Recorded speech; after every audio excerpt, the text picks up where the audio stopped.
నిమిషం ఎంతో కాదు, ఒక 10 నిమిషాలు మాత్రం లేట్ అయింది. ఇప్పుడు దేవుని మాటలు చెప్పడానికి వారు రెడీగా ఉన్నారు. మనం సిద్ధపాటులో ఉన్నాం. విన్నారా? రాత్రి ఎవరి గురించి విన్నారు? శతాధిపతి గురించి. ఈరోజు ఎవరి గురించి విన్నారు? శ్యామదేశపు రాణి గురించి చాలా విషయాలు విన్నాం. ఈ రాత్రి దేవుడు వారికి సందేశాన్ని మనతో మాట్లాడతాను. ప్రార్థనాపూర్వకంగా విన్నాం, దేవుడి మాటలు విందాం. దయచేసి బయట ఉన్నవారు, వచ్చేవారు కొత్త వాళ్ళు వస్తే మీరు దయచేసి కుర్చీలు అడ్జస్ట్మెంటు మన రాజ్బాబు గారు చక్కగా చేస్తున్నారు. ఆయనే కాదు, ఆయనతో జాయింట్ మన సంఘపడలు కొంతమంది సహకరించి కుర్చీలన్నీ ఏర్పాటు చేసి వచ్చిన వారిని కుర్చీ పెట్టాలని మరి మరొకసారి మీ అందరికీ కూడా నేను జ్ఞాపకం చేస్తున్నాను. చప్పట్లు కొట్టి దేవుని దర్శనం ఆహ్వానిద్దాం.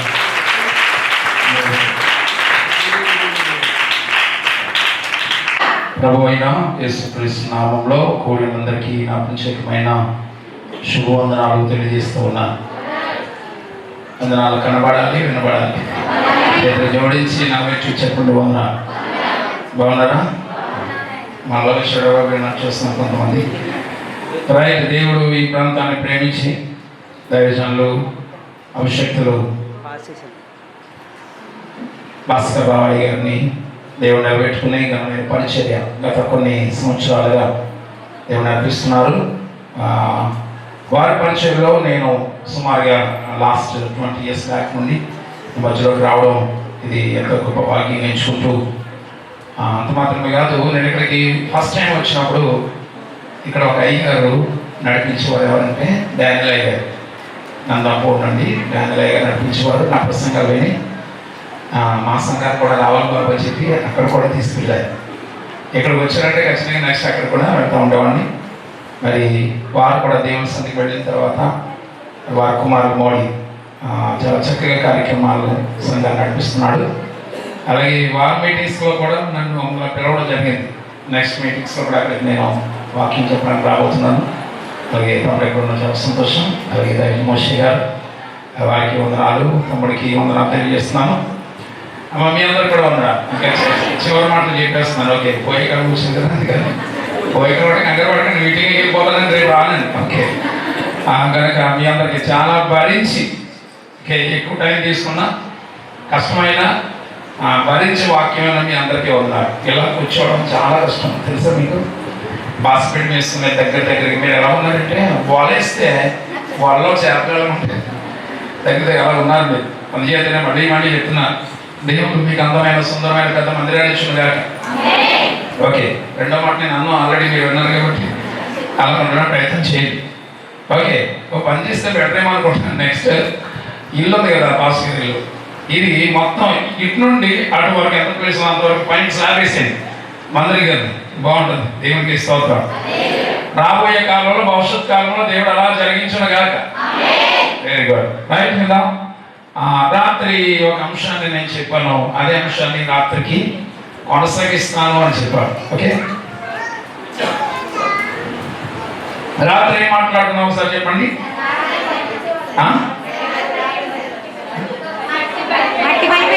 Very good. అసలు మోర్ కీ పాయింట్ ఏంటంటే దేవుని దగ్గర నుండి మనం ఆశీర్వాదాలు కావాలని కోరుకుంటాం. దేవుని చేత మనం ఆశీర్వదించబడాలి అంటే మనము దేవుని దగ్గరికి వెళ్ళాలా, దేవుడే మన దగ్గరికి వస్తాడన్న అంశం మీద మనం ప్రారంభించాలి. దానికి వాక్యంలో చదువుకుంటూ దేవుడే స్వయంగా అన్నాడు తన ప్రజలతో, ఏమనంటే మంటి బలిపీఠమును నా కొరకు కట్టి దాని మీద దహన బలి అర్పించినట్లయితే నేనే నీ దగ్గరకు వచ్చి ఏం చేస్తాను, నేను ఆశీర్వదిస్తానని మాటని తీసుకొని మంటి బలిపీఠం ఎవరు కట్టారంటే దేవుడి ప్రజలు కట్టడం వేరు, అన్యుడైనటువంటి వ్యక్తి కట్టినటువంటి బలిపీఠం గురించి చెప్పాం. ఎవరైనా నయమాన్, పాత నిబంధనలు ఎవరు చెప్పండి? నయమాన్ ఏం చేశాడు? పరిశుద్ధమైన మట్టి బలిపీఠం కట్టాలని మాట్లాడు కదా. ఇకపోతే కొత్త నిబంధనలోకి వచ్చినప్పుడు మరొక ఆయన ఉన్నాడు. ఆయన మట్టి తెచ్చి కట్టలేదు కానీ ఆయనే ఒక మట్టి బలిపీఠంగా మారిపోయాడన్న విషయం మీద రాత్రి సుమారు చాలా సమయం మాట్లాడుకున్నాం. ఓకే, మధ్యాహ్నం కూడా సంఘ సంబంధమైన, సంఘానికి అవసరమైనటువంటి మాటలు మాట్లాడడానికి ఒక అంశం మీద ఒక స్త్రీ కోసం మాట్లాడుకున్న ఒక రాణి గురించి మాట్లాడారు. ఎవరామె? శాబాదేశపు రాణి గురించి యేసుక్రీస్తు వారు మాట్లాడిన మాటలో కొన్ని విషయాలు యాక్చువల్లీ 7 పాయింట్ల గురించి చెప్పాలన్నాను, కానీ ఒక పాయింట్తో మనం క్లోజ్ చేసేస్తున్నాం కనుక రాత్రి విషయాన్ని రాత్రి కూడా కొనసాగిస్తాను. జాగ్రత్తగా మీరు మనసు పెట్టి ఆలోచించండి. దేవునికి మహిమ కలుగునుగా. మొదటి రోజు ఉన్నంత యాక్టివ్గా కనపడలేదు. ఓకే, ఆల్రెడీ తగ్గిపోయింది. ఎందుకంటే ఉపవాస ప్రార్థనలో చివరి మీటింగ్ ఎలా ఉంటుందో నాకు బాగా ఎక్స్పీరియన్స్ ఎక్కువ. రాత్రి చెప్పాను కదా, ఇక్కడ మల్లిపురం ఏరియాకి వెళ్తే మ్యాక్సిమం నేను తిరగని ప్రదేశం లేదు, నేను ప్రసంగం చేసే సంఘాలు లేవు. నేనంటే చాలా ఇష్టం ఏరియా పాస్కాలకి అందరికి కూడా. అయితే ఒక ఆయన అన్నారు, అయ్యారు మా ఉపవాస ప్రార్థనలో చివరి మీటింగ్లో మీరే మాట్లాడాలి, లాస్ట్ ప్రసంగం మీరే చెప్పాలి, మీ ప్రసంగం అయిపోయినండి అందరికీ భోజనాలు పెట్టేసుకుంటాం అన్నారు. సరే చెప్పి వెళ్ళాను. మధ్యాహ్నం మీకు ముగింపు అనమాట. పాపం చెప్పిన నిలబడ్డానమ్మా. 3 రోజులే కోటలు పెట్టి మంచి ఆకలితో ఉన్నారు అందరూ. ఎవరో భోజనం కూడా టిఫిన్ కూడా చేయలేదంటారు. నా ప్రసంగం అయిన వెంటనే భోజనం మనసు అంతా ఎక్కడ ఉందంటే అందరికీ ఎప్పుడు ప్రసంగం అవుతుందా, ఎప్పుడు భోజనం చేద్దామని చూస్తున్నారు. నాకేమో టైం ఏమో 8 గంటలకి 12:30కి ఇచ్చారు, 1 గంటన్నర ముగించేయాలి. ఎట్టి పరిస్థితుల్లో భోజనం చేశారు. నాకు వాక్యం చెప్పడం మొదలుపెట్టారు. ఒక్కడికి బొరకెక్కట్లేదు. నాకు అర్థమైపోతుంది వాక్యం బొరలోకి వెళ్తుందా లేదా నాకు తెలిసిపోతుంది. వాక్యం చెప్పేటప్పుడు అర్థమైపోదు. చెప్తున్నా కానీ ఇలా చూస్తున్నారు అలా చూస్తున్నారు. ఏమండి, ఎందుకంటే పక్కన పెట్టిన వంటలో వాసనలు లోపలికి వచ్చేస్తున్నాయి. ఇంకేం వాక్యం ఏంటంటే బొరకే జాగ్రత్త ఉన్నారేమో. నాకు మ్యాటర్ అంటుంది. జోకులు వేస్తున్నాను అవ్వట్లేదు ఎవడో, నాకు సీరియస్గా చూస్తాను. అది విషాదమైన వాక్యం ఉంటే తర్వాత చూద్దాం. కానీ అందరూ తలలో ఉంచండి, ప్రార్థన చేసుకుని భోజనానికి వెళ్ళిపోదాం. అందరూ తలలో ఉంచారండి. ప్రార్థన చేసి ఆమెను అన్నాను, ఒక్క లేడా కదా ఏమైపోయింది లైన్లో కూర్చున్నాడు భోజనాల దగ్గర. అప్పుడు అనుకున్నా, ఈ బాబాయ్ తాకతో ఉన్నారు కూడా అనుకున్నా. నేను అక్కడేం జరుగుతుందంటే భోజనాలు వడ్డించారు, కూరలు వడ్డించారు, వడ్డనంతా అయిపోయింది. వడ్డన అయిపోయి అప్పటి 1 గంటన్నర అయిపోయింది. వడ్డన అయిపోయిన తర్వాత ఇంకా తినేయడానికి ఏముందా, తినేయడం ప్రార్థన చేసింది. ప్రార్థన కోసం వెయిట్ చేస్తున్నారు అందరూ. ఎప్పుడు ప్రార్థన చేసి ఆమెనంటారా తినేద్దామని రెడీగా ఉన్నారు. ఈ లోపల పాస్గా పాపం ఏదో బిజీగా పనులు దూరంగా ఎక్కడ ఉంటే ఆ లైన్లో ఎవరో పెద్ద కూర్చున్నారట. కూర్చున్న పెద్దగారు అన్నారట, పెద్దగారు వడ్డించిన ఆహారం కోసం సరే ప్రార్థన చేసేయండి అన్నారట. 1 గంట మొదలెట్టడం ప్రార్థన 2 అయినా వదలదు. ఎక్కడ కూర్చొని భోజనం కూర్చొని ఏ ప్రార్థన కూరగాయలు తెచ్చిన దీవించిన అయినా, బియ్యం కడిగిన దీవించిన అయినా, వంట చేసిన దీవించిన అయినా, వడ్డించిన దీవించిన అయినా, ఎక్కడ దీవించిన మొదలెట్టాడు. ఏమో వదిలిపడిపోతుంది. ఏమో జాగ్రత్త ఉన్నారు. ఈ ప్రార్థన వదలలా. ఇంకేం చేయాలి అర్థం కావట్లేదు వీళ్ళకి. ఈయన పక్కనే ఒక ఆయన కూర్చున్నాడట. పాప 2 దినాలు మంచినీళ్ళు కూడా తాకుండా ఉన్నాడు ఉపవాసం. ఆయన అలాగే చూస్తున్నాడు. ఈయన ఆమెనట్లేదు. ఏం చేయాలి అర్థం కాక చూశాడు ఈయన తట్టుకోలేక అన్నాడట, ఆమె అన్నాడట. అనగానే ప్రార్థన చేసి కూడా అన్నాడట, బాగా కూర్చేశారు బాబాయ్ మర్చిపోయి అన్నాడు. ఎందుకు ప్రార్థన చేసుకుంటే ఏం మర్చిపోయామా, ఆమె నాడు మర్చిపోయి ప్రార్థన చేసుకుంటే వెళ్ళిపోతున్నాడు. ఈ చివరి రాత్రి ఒకవేళ మీరు టైం మర్చిపోయి నేను కూడా ముందుకు వెళ్ళిపోతే మీరు కూడా ఆమేన్ అనడం ముగించేస్తారు అంటారా అని చూడండి. మీ సంగతి చెప్తాను కదా. Okay right. దేవునికి మహిమ కలుగునుగా. దేవుని చేత మనం దీవించబడటం అంటే ఏంటంటే, వినండి, దేవుని చేత మనము దీవించబడుట, ఆశీర్వదించబడుట అంటే అర్థం ఏంటంటే మనకున్న సమస్యలన్నిటి నుండి గొప్ప విడుదల పొందడమే దేవుని చేత ఆశీర్వదించబడ్డాం. వింటున్నారా? ఇప్పుడు మెటీరియల్ థింగ్స్ ఉంటాయి. అంటే బండి కొనుక్కుంటే, ఇల్లు కట్టుకుంటే, ఉద్యోగం వస్తాయి, అన్ని దేవుని ఆశీర్వాదాలు అనుకుంటారు. యాక్చువల్ అది కాదు. దేవుని నిజమైన ఆశీర్వాదం ఏంటంటే, వినండి, మనకున్న ప్రాబ్లం నుండి మనం బయటపడడం దేవుని చేత ఆశీర్వదించబడడం. ఓకేనా? అయితే వినండి, మనకున్న ఏదైనా ప్రాబ్లం వస్తే సాధారణంగా ప్రాబ్లం లేనివాడు ఎవడు ఈ భూమి మీద ఉండడు కదా. ఏదో ఒక ప్రాబ్లంలో మనుషుడు ఉంటూనే ఉంటాడు. ఇలా చెప్తే బాగుంటుందేమో. కూటికి లేని మన దగ్గర నుండి కోటీశ్వరుడు వరకు ఏదో ఒక ప్రాబ్లంలో మనుషుడు ఉంటాడు. ప్రాబ్లం లేనివాడు ఎవరి భూమి మీద ఉండడు. మిమ్మల్ని అడుగుతున్నాను, చెప్పండి, నాకు ఏ ప్రాబ్లం లేదండి, నేను చాలా హ్యాపీగా ఉన్నాను అన్నవాడు ఎవరైనా ఉంటే చెయ్యొస్తున్నామా? ఇక్కడ ఒకరు లేరా? ప్రతి ఏదో ప్రాబ్లంలో అందరూ ఉన్నారు కదా. అయితే చూడండి, ప్రాబ్లం వస్తే ఏం చేయాలి? ఏమలా పెట్టారు? ఏం చేయాలండి? ప్రార్థన చేయాలా? ప్రార్థన చేయాలి. ఓకే, మనం ప్రార్థన చేస్తామా? మనం అసలు ప్రాబ్లం వస్తే ఎవరు ప్రార్థన చేయాలి చెప్పండి ముందు. ప్రాబ్లం వస్తే ఎవరు ప్రార్థన చేయాలంటే మనం సాధారణంగా మనం చేసిందే చెప్పిన బైబిల్ చెప్తుంది, ప్రాబ్లం ఎవరికైతే వచ్చిందో ముందు వాడు ప్రార్థన చేయాలి. చదవండి ఒకసారి. యాకోబు రాసిన పత్రిక తీయండి. యాకోబు గారు రాసిన పత్రిక 2 మాట చదువుదాం. యాకోబు పత్రిక 5వ అధ్యాయం 13వ వచనం ఆగం. యాకోబు గారు రాసిన పత్రిక 5వ అధ్యాయము 13వ వచనం చదవండి. మీలో ఎవరికైనానో శ్రమ సంభవించినా అతడు ప్రార్థన చేయవలెను. అమ్మ చదవడం అయిపోయింది, ఇంకా తిట్టానే ఉన్నారు. యాకోబు రాసిన పత్రిక అధికరణ పక్కన చూసుకోండి. విషయం ఏంటంటే ఏం భయపడింది ఇక్కడ? ఏం భయపడింది? మీలో ఎవరికైనానో శ్రమ వచ్చిందా వాడు ముందు, ఇది మైండ్ పెట్టుకోండి సార్, తలపై ఎత్తున్నామని చూడండి. ఎవరికైనా శ్రమ వస్తే ముందు వాడు ప్రార్థన చెయ్యాలి, బయట రూల్ ఇది. కానీ జరిగేది ఏంటంటే ప్రాబ్లం వచ్చినప్పుడు ప్రార్థన చేయడు, కనుక్కున్న అందరికీ చెప్తాడు, ఎవరి నా కోసం ప్రార్థన చేయి, నా కోసం ప్రార్థన చేయి, నా కోసం ప్రార్థన చేయి, నా కోసం ప్రార్థన చేయి. కానీ బైబిల్ ఏం చెప్తుంది? ఎవరికి ప్రాబ్లం వచ్చిందో ముందు వాడు ప్రార్థన చేయాలి. కానీ జరిగేది ఏంటంటే ప్రాబ్లం రాగానే అమ్మ ఏదో కొంచెం మీరు రెస్పాన్స్ గా ఉన్నట్టు మీ చేత వాక్యం చదివిస్తే ఇదే ప్రాబ్లం. చదవడం మొదలెట్టారనుకోండి, తలకాయ పట్టుకొని బైబిల్ పెట్టి మళ్ళీ మీరు పైకి చూడండి. ఇక అసలు చదవడం అయిపోయిందంటే ఏం చెప్పారు?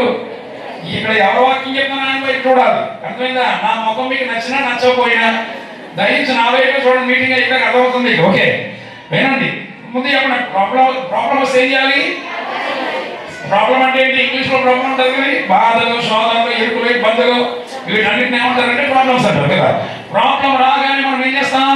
ఎవరి దగ్గరికి వెళ్ళి చెప్పుకుంటే ప్రాబ్లం పోద్దా అని ఎక్కడెక్కడికి వెళ్ళి ఎవరెవరితో చెప్తాం. కానీ బైబిల్ ఏం చెప్తుంది? అక్కడికి వెళ్ళండి, ఇక్కడికి వెళ్ళండి, వాళ్ళతో చెప్పండి, వీటితో చెప్పండి చెప్పడా. ఎవరికి ప్రాబ్లం వచ్చిందో ముందు వాడు ప్రార్థన చేయాలి. This is the rule.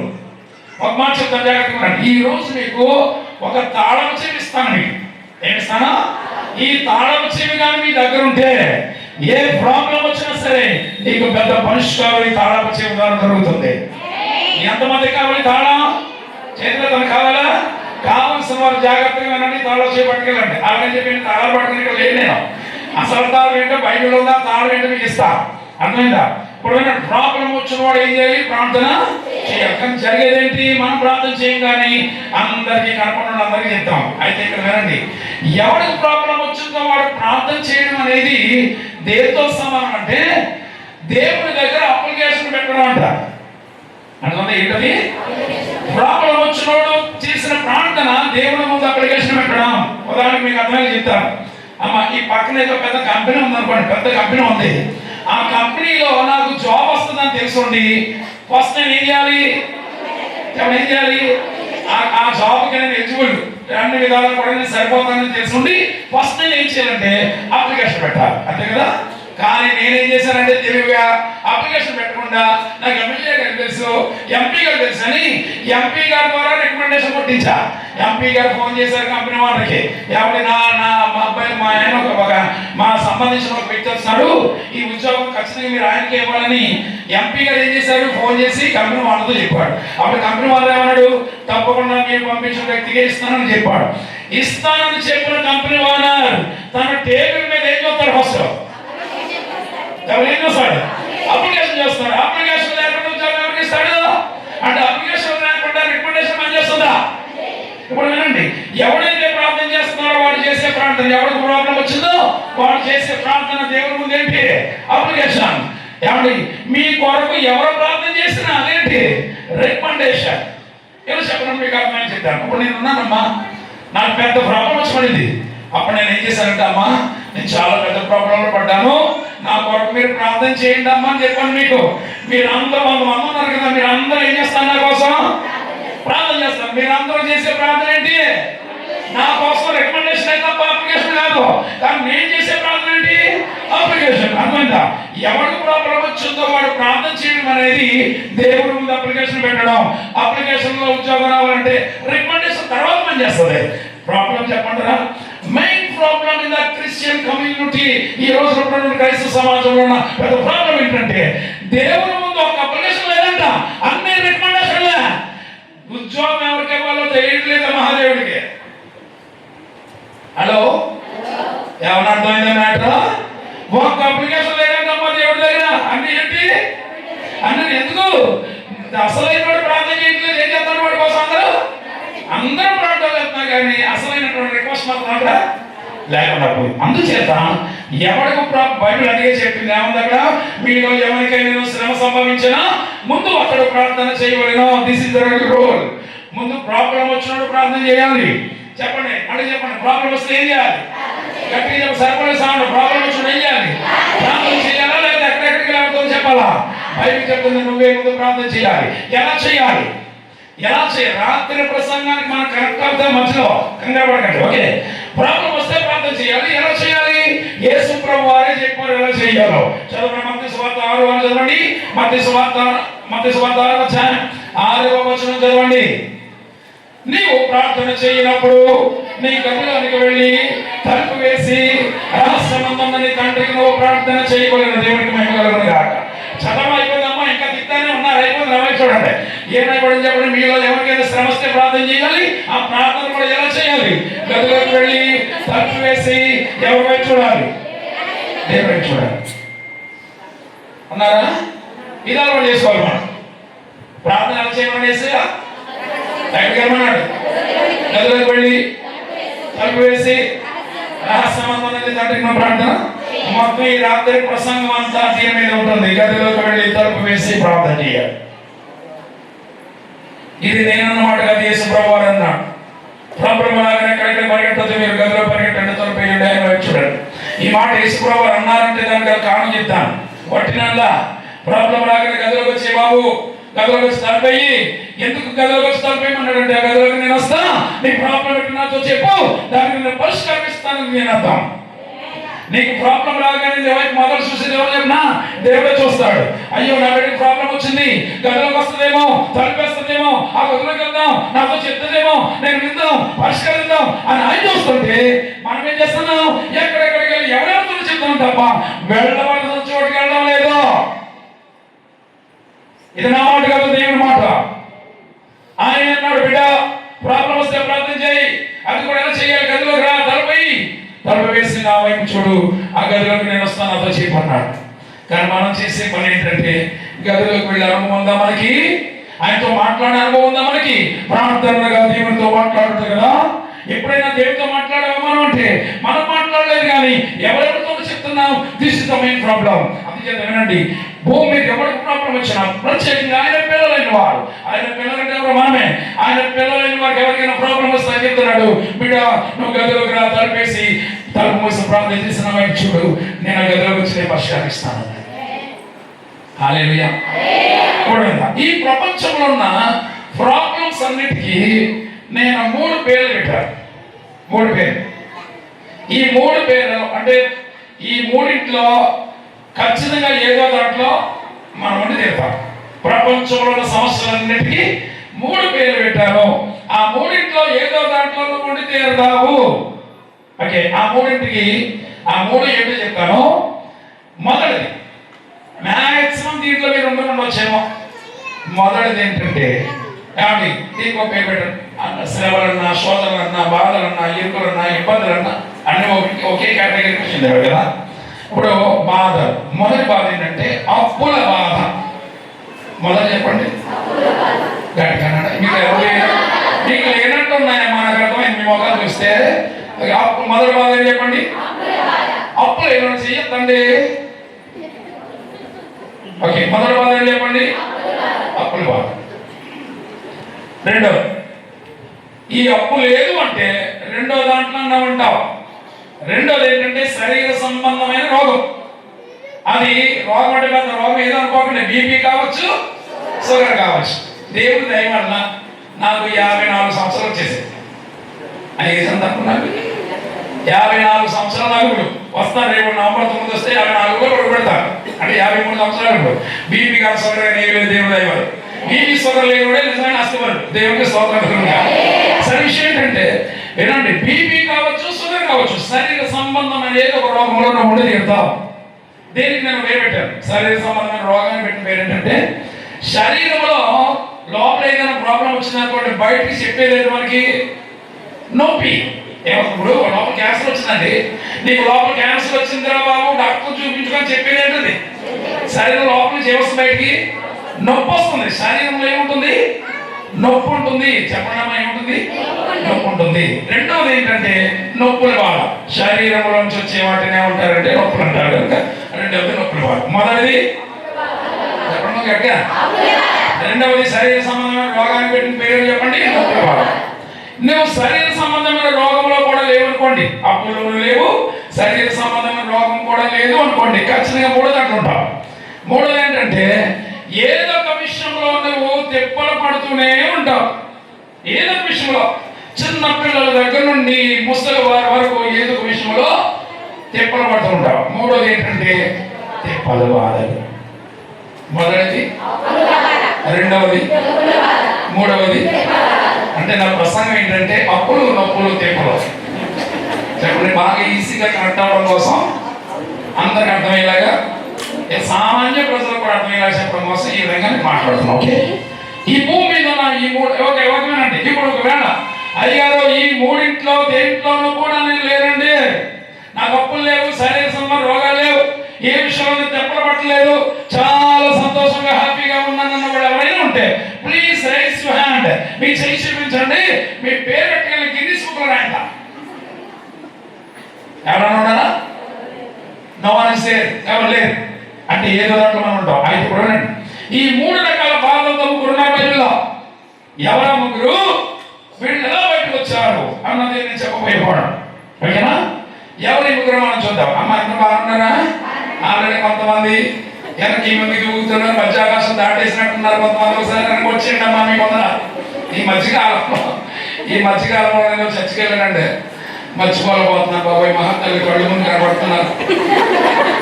చాలా పెద్ద సంఘం ఇస్తాం, 2,000 మంది ఉంటారు, పెద్ద సత్యం దగ్గర వెళ్ళాను. నిలబడ్డాను, వాక్యం చెప్పేవారు. మధ్యలో ఎవరో ఒక ఆవిడ కూర్చున్నట్టుంది. నేను మనిషి అనుకోవట్లేదు. ఎందుకు మనిషి అనుకోవట్లేదంటే, సాధారణంగా ముసుకేసుకున్న వాళ్ళు ఎలా వేసుకుంటారంటే ముఖం కనపడేలాగా అందంగా. అమ్మ ఇప్పుడు సర్దేకిందమ్మా మిమ్మల్ని ఏమంటారు, మామూలుగా ముఖం కనపడేలాగా ముసుకేసుకోవడం ఎవరైనా అంతేనా? కింద కూర్చొని ఇప్పుడు అంటే మీకు చూపించకో, ఇప్పుడు కింద కూర్చొని ముందుకంటే ముసుకేం తెలవదని చూడడానికి కాదు, బట్టల మూటలో కనపడుతున్నా. నేను మూటనే అనుకుంటున్నాను, ఎక్కడో దూరంగా ఉందేమో ముసుకేసుకుని కింద కంటే ముసుకే తెలవకుండా చూడడానికి మూటనే అనుకుంటున్నాను. ఇది డబ్బా మధ్యలో మూట పెట్టారనుకున్నాను నేను మనసులో. ప్రసంగం చెప్తున్నాను కానీ మనసు అంతా మూటకి అయిపోతుంది. ఈ పొడబట్ల వేసిన భాస్కర్ మధ్యలో మూట ఏంటండి అన్నాను. అంటే భాస్కర్ వచ్చి మైకి ఇచ్చుకొని, అమ్మా అప్పుడే మొదలెట్టేసావా ఏంటది, నిద్రపోతు ముసుకేసుకో. భాస్కర్ తిట్టారు మామూలుగా, ఎట్లా నీవు నిద్ర అందరు గంటేస్తావా ముసుది అన్న. అప్పుడు ఇలా తీసిందని ముసుగు తీయగానే మొహం కనపడింది. అయ్యి బాబోయ్ మనిషి అనుకున్నా. ముసుగు తీసానండి భాస్కర్ని చాలా సీరియస్ గా. ఇంతమందిలో నేను ఎంత మాట్లాడదామను, నా డ్రమ్ నాకు ఇచ్చాడు. నా డ్రమ్ నాకు ఇచ్చాడు, నాకు అర్థం కాదా. భాస్కర్ అండి డ్రమ్ అంటుంది ఏంటంటే అన్న, చర్చికి డ్రమ్ వచ్చిందండి ఆయన. ఎందుకు నిద్రపోవడం మనిషిన? ఒకవేళ నిద్ర వస్తే హ్యాపీగా నిద్రపోండి అమ్మాయి. మిమ్మల్ని ఏమన్నా, మీరు ఎలా కూర్చోవాలనుకున్నారో అలా కూర్చోండి, కానీ నిద్రపోవాలనుకుంటే నిద్రపోండి. కానీ ఎలా నిద్రపోవాలంటే నేను చెప్పినట్టే నిద్రపోవాలి. చూస్తూ నిద్రపోండి. ఓకే, మీరు వింటున్నారని చెప్పుకొని పోతాను. ఓకే, దేవునికి స్తోత్రం. హల్లెలూయా. దేవుని మహిమ కలుగుగాక. ప్రాబ్లం వస్తే ఏం చేయాలి? ప్రార్థన చేయాలి. ఎలా చేయాలి? గదిలోకి వెళ్ళి తలుపు వేసి ఎవరో చూడాలి, దేవుడు ఎందుకైనా వేసి చూడాలి. మన కొరకు ప్రాణం పెట్టింది ఎవరో? పరలోకంలో 1000 కోట్ల దేవతల మధ్యలో ఉండి పరిశుద్ధుడు పరిశుద్ధుడు పడవలసిన యేసయ్య పరమ నుంచి భూలోకంలో వచ్చి మన కొరకు బలైపోయిన దేవుడు. అందుకే ఆయన వైపు చూడాలి. ఎవరైనా చూడాలి? దేవుని వైపు చూడాలి. గదిలోకి వెళ్ళి తలుపు వేసి దేవుని వైపు చూడాలి. ప్రాబ్లమ్స్, ఈ భూమి మీద ఉన్న ప్రాబ్లమ్స్ 3 పేర్లు పెట్టుకున్నాం. 1, 2, 3. ఓకే, మొదలు చెప్తున్నాను, వస్తుంది చెప్తాను, జాగ్రత్త. అప్పుల బాధ అనేది సామాన్యమైనది కాదు. బైబిల్లో ఒక మహానుభావుడు సేవకుడు, ఎవరు చెప్పండి? సేవకుడే అప్పు చేసి చనిపోయాడు. సేవకుడు అప్పు చేసి చనిపోయాడు. మీరు నన్ను అడగచ్చు, సేవకులకు అప్పులు ఏంటండి? నిజంగానే దేవుని పరిచర్య కొరకు అప్పు చేసిన నాకు తెలుసు. ఉదాహరణ మా నాన్నగారు తీసుకోండి. అలాగే మా నాన్నగారు వినండి, 60 సంవత్సరాల క్రితం 80 సంవత్సరాల క్రితం సేవ చేస్తున్నాను. మా నాన్నగారు వేండ్ర గ్రామంలో, వేండ్ర అంటేనే 95% అందరూ కాపులు ఉంటారు. వారి మధ్యలో పరిచయం మొదటి దినాల్లో ఎంత భయంకరమైనటువంటి శ్రమను అనుభవించారంటే నేను చెప్పలేదు. వాళ్ళని ఎలాగైనా మార్చాలని సభలు పెట్టి సభలకి స్పీకర్ని ఎవరు పిలిచేవారంటే అయ్యారు పండిట్ సిహెచ్ ఫ్రాన్సిస్ గారు. తెలుసు సమస్య. పండిట్ సిహెచ్ ఫ్రాన్సిస్ గారు అంటే ఆయన సుప్రీం కోర్టుకి వెళ్ళి గెలిచి వచ్చాడు. ఆయన పుస్తకం రాశాడు, కృష్ణుడు క్రీస్తు తారతమ్యం పుస్తకం రాస్తే కేసేస్తుందండి. కేసేస్తే సుప్రీంకోర్టు దాకా వెళ్ళిపోయింది. సుప్రీంకోర్టులో నిలబడి ఆ పుస్తకం మీద వాదించి గెలిచి మరి వచ్చిన మహానుభావుడు. అలాంటి వారు వచ్చేవారు స్పీకర్లుగా వాళ్ళ నాన్నగారు సేవ పెడితే ఆయన పెట్టిన సభలకి సంఘం ఇచ్చే డబ్బులు సరిపోతే అప్పు తెచ్చి దేని కొరకు సువార్త సభల కొరకు అప్పు తెచ్చి సభలు నడిపించేవాడు నాన్నగారు. ప్రతి సంవత్సరం 50,000 30,000 అప్పే మిగిలేదు తప్ప రూపాయి మిగిలేదు కాదు.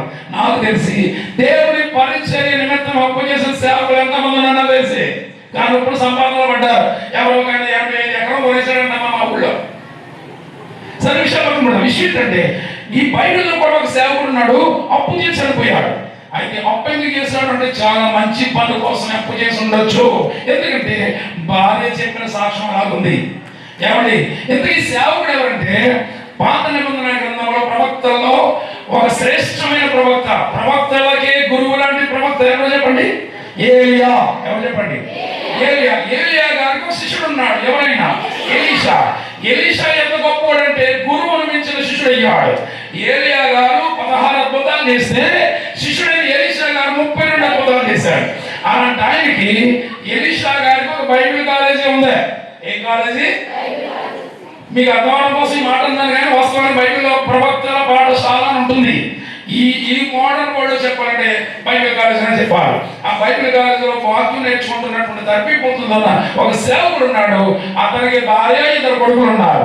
అయితే ఇతను ఉన్న ప్రాబ్లం ఏంటంటే చాలా మంచోడని ఎలా చెప్పొచ్చు? భార్య చెప్పింది సాక్ష్యం. ఏమంటే అప్పు చేసి చనిపోయాడు.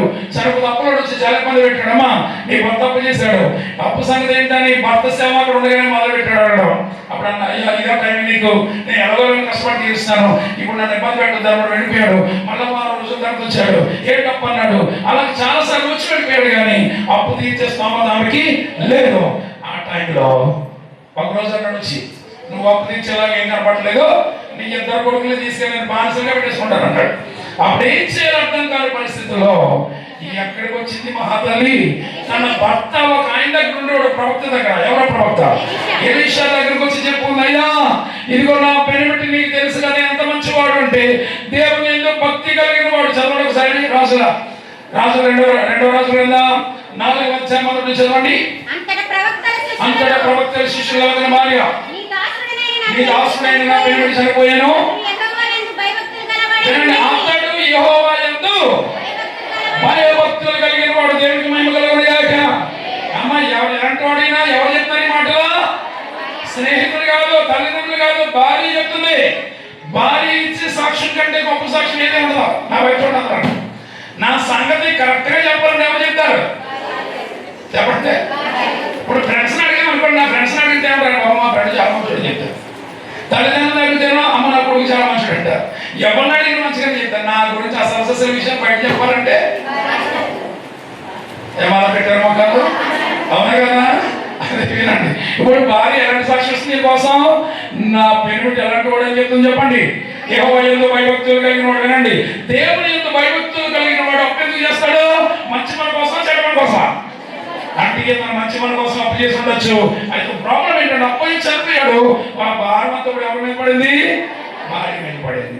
భార్య ఏం చేయాలి అర్థం కాని పరిస్థితుల్లో దైవచనుడి దగ్గరికి వచ్చి గోడు పెట్టుకుంటుంది, అయ్యా ఇది నా పరిస్థితి, అప్పులో నుంచి చాలా ఇబ్బంది పెడుతున్నాడు, నా పిల్లల్ని తీసుకెళ్ళిపోతాను అన్నాడు అని బాధతో చెప్పినప్పుడు ఎలీషా గారు ఏం చేయాలో ఒకసారి మీరే చెప్పాలి. ఎలీషా గారు ఏమన్నా? ప్రవక్త గారు ఏమన్నా? అమ్మ కంగారు పడకు, నేను ఉన్నాను కదా, ప్రార్థన చేద్దామా లేకపోతే ఏదో చెప్పాలమ్మా కానీ ఏమన్నా తెలుసా? నన్ను మన భాషలో చెప్తాను. బైబిల్ ఏమంటుంది? నా వల్ల నీకేమి కావాలను అంటుంది కానీ వాడి భాగంలో చెప్పాలంటే నన్ను ఏం చేయమంటావు? హలో ఏమన్నాడు? నన్ను ఏం చేయమంటావు అంటే ఏమో బాబు నా పరిస్థితి ఎలాగ అయిపోయిందని చెప్పినప్పుడు ఆయన అన్నాడు, సరే ఏమో పని చేయి, నీ ఇంట్లో ఏమైనా ఉందని అడిగాడు. ముందు లేదంది కానీ తర్వాత గుర్తు చూడదు. నా ఇంట్లో నూనె కొండ తప్ప ఏమి లేదండి. అప్పుడు ఆయన అన్నాడు, ఆయనతో పని చేయి, ఇంటికి వెళ్ళిపోయి నీకు 2 కొడుకులు ఉన్నారు కదా, 2 కొడుకుల్ని ఊళ్ళో పంపించు, ఖాళీ పాత్రలు ఏమైనా కనిపిస్తే పట్టుకొచ్చి ఇంట్లో పెట్టించమన్నాడు. ఆ మాట పట్టుకుని ఇంటికి వెళ్ళిపోయిందండి. 2 కొడుకుల్ని ఊళ్ళో పంపించింది. ఒరే ఊళ్ళో వెళ్ళడా, ఖాళీ పాత్రలు ఏమైనా కనిపిస్తే తీసుకొచ్చి ఇంట్లో పెట్టమని. ఈ పిల్లలు 2 ఊరి మీద పడ్డారమ్మా. ఊళ్ళో ఖాళీ పాత్ర కనపడితే చాలు మాయమైపోతున్నారు, పట్టుకొచ్చి ఎక్కడ ఉన్నారు? ఇంటి నిండా దేంతో నింపబడ్డాయంటే ఖాళీ పాత్రలతో నింపబడ్డాయి. నింపబడిన తర్వాత దైవజనుడు అన్నాడు, ఏమని? ఇంట్లో పాత్రలు పెట్టు, తర్వాత నేను వచ్చి ప్రార్థన చేస్తానన్నాడా? హలో, నో అమ్మా, నేను వచ్చి చేసింది ఏమి లేదు, నా ఇంట్లో చూడద్దు. నువ్వు ఏం జరిగినా నీ ద్వారానే జరుగుతుంది. నువ్వు నీ ఇద్దరు కొడుకులు కలిసి చదవండి, 4వ వచనం చదవండి. 4వ వచనం.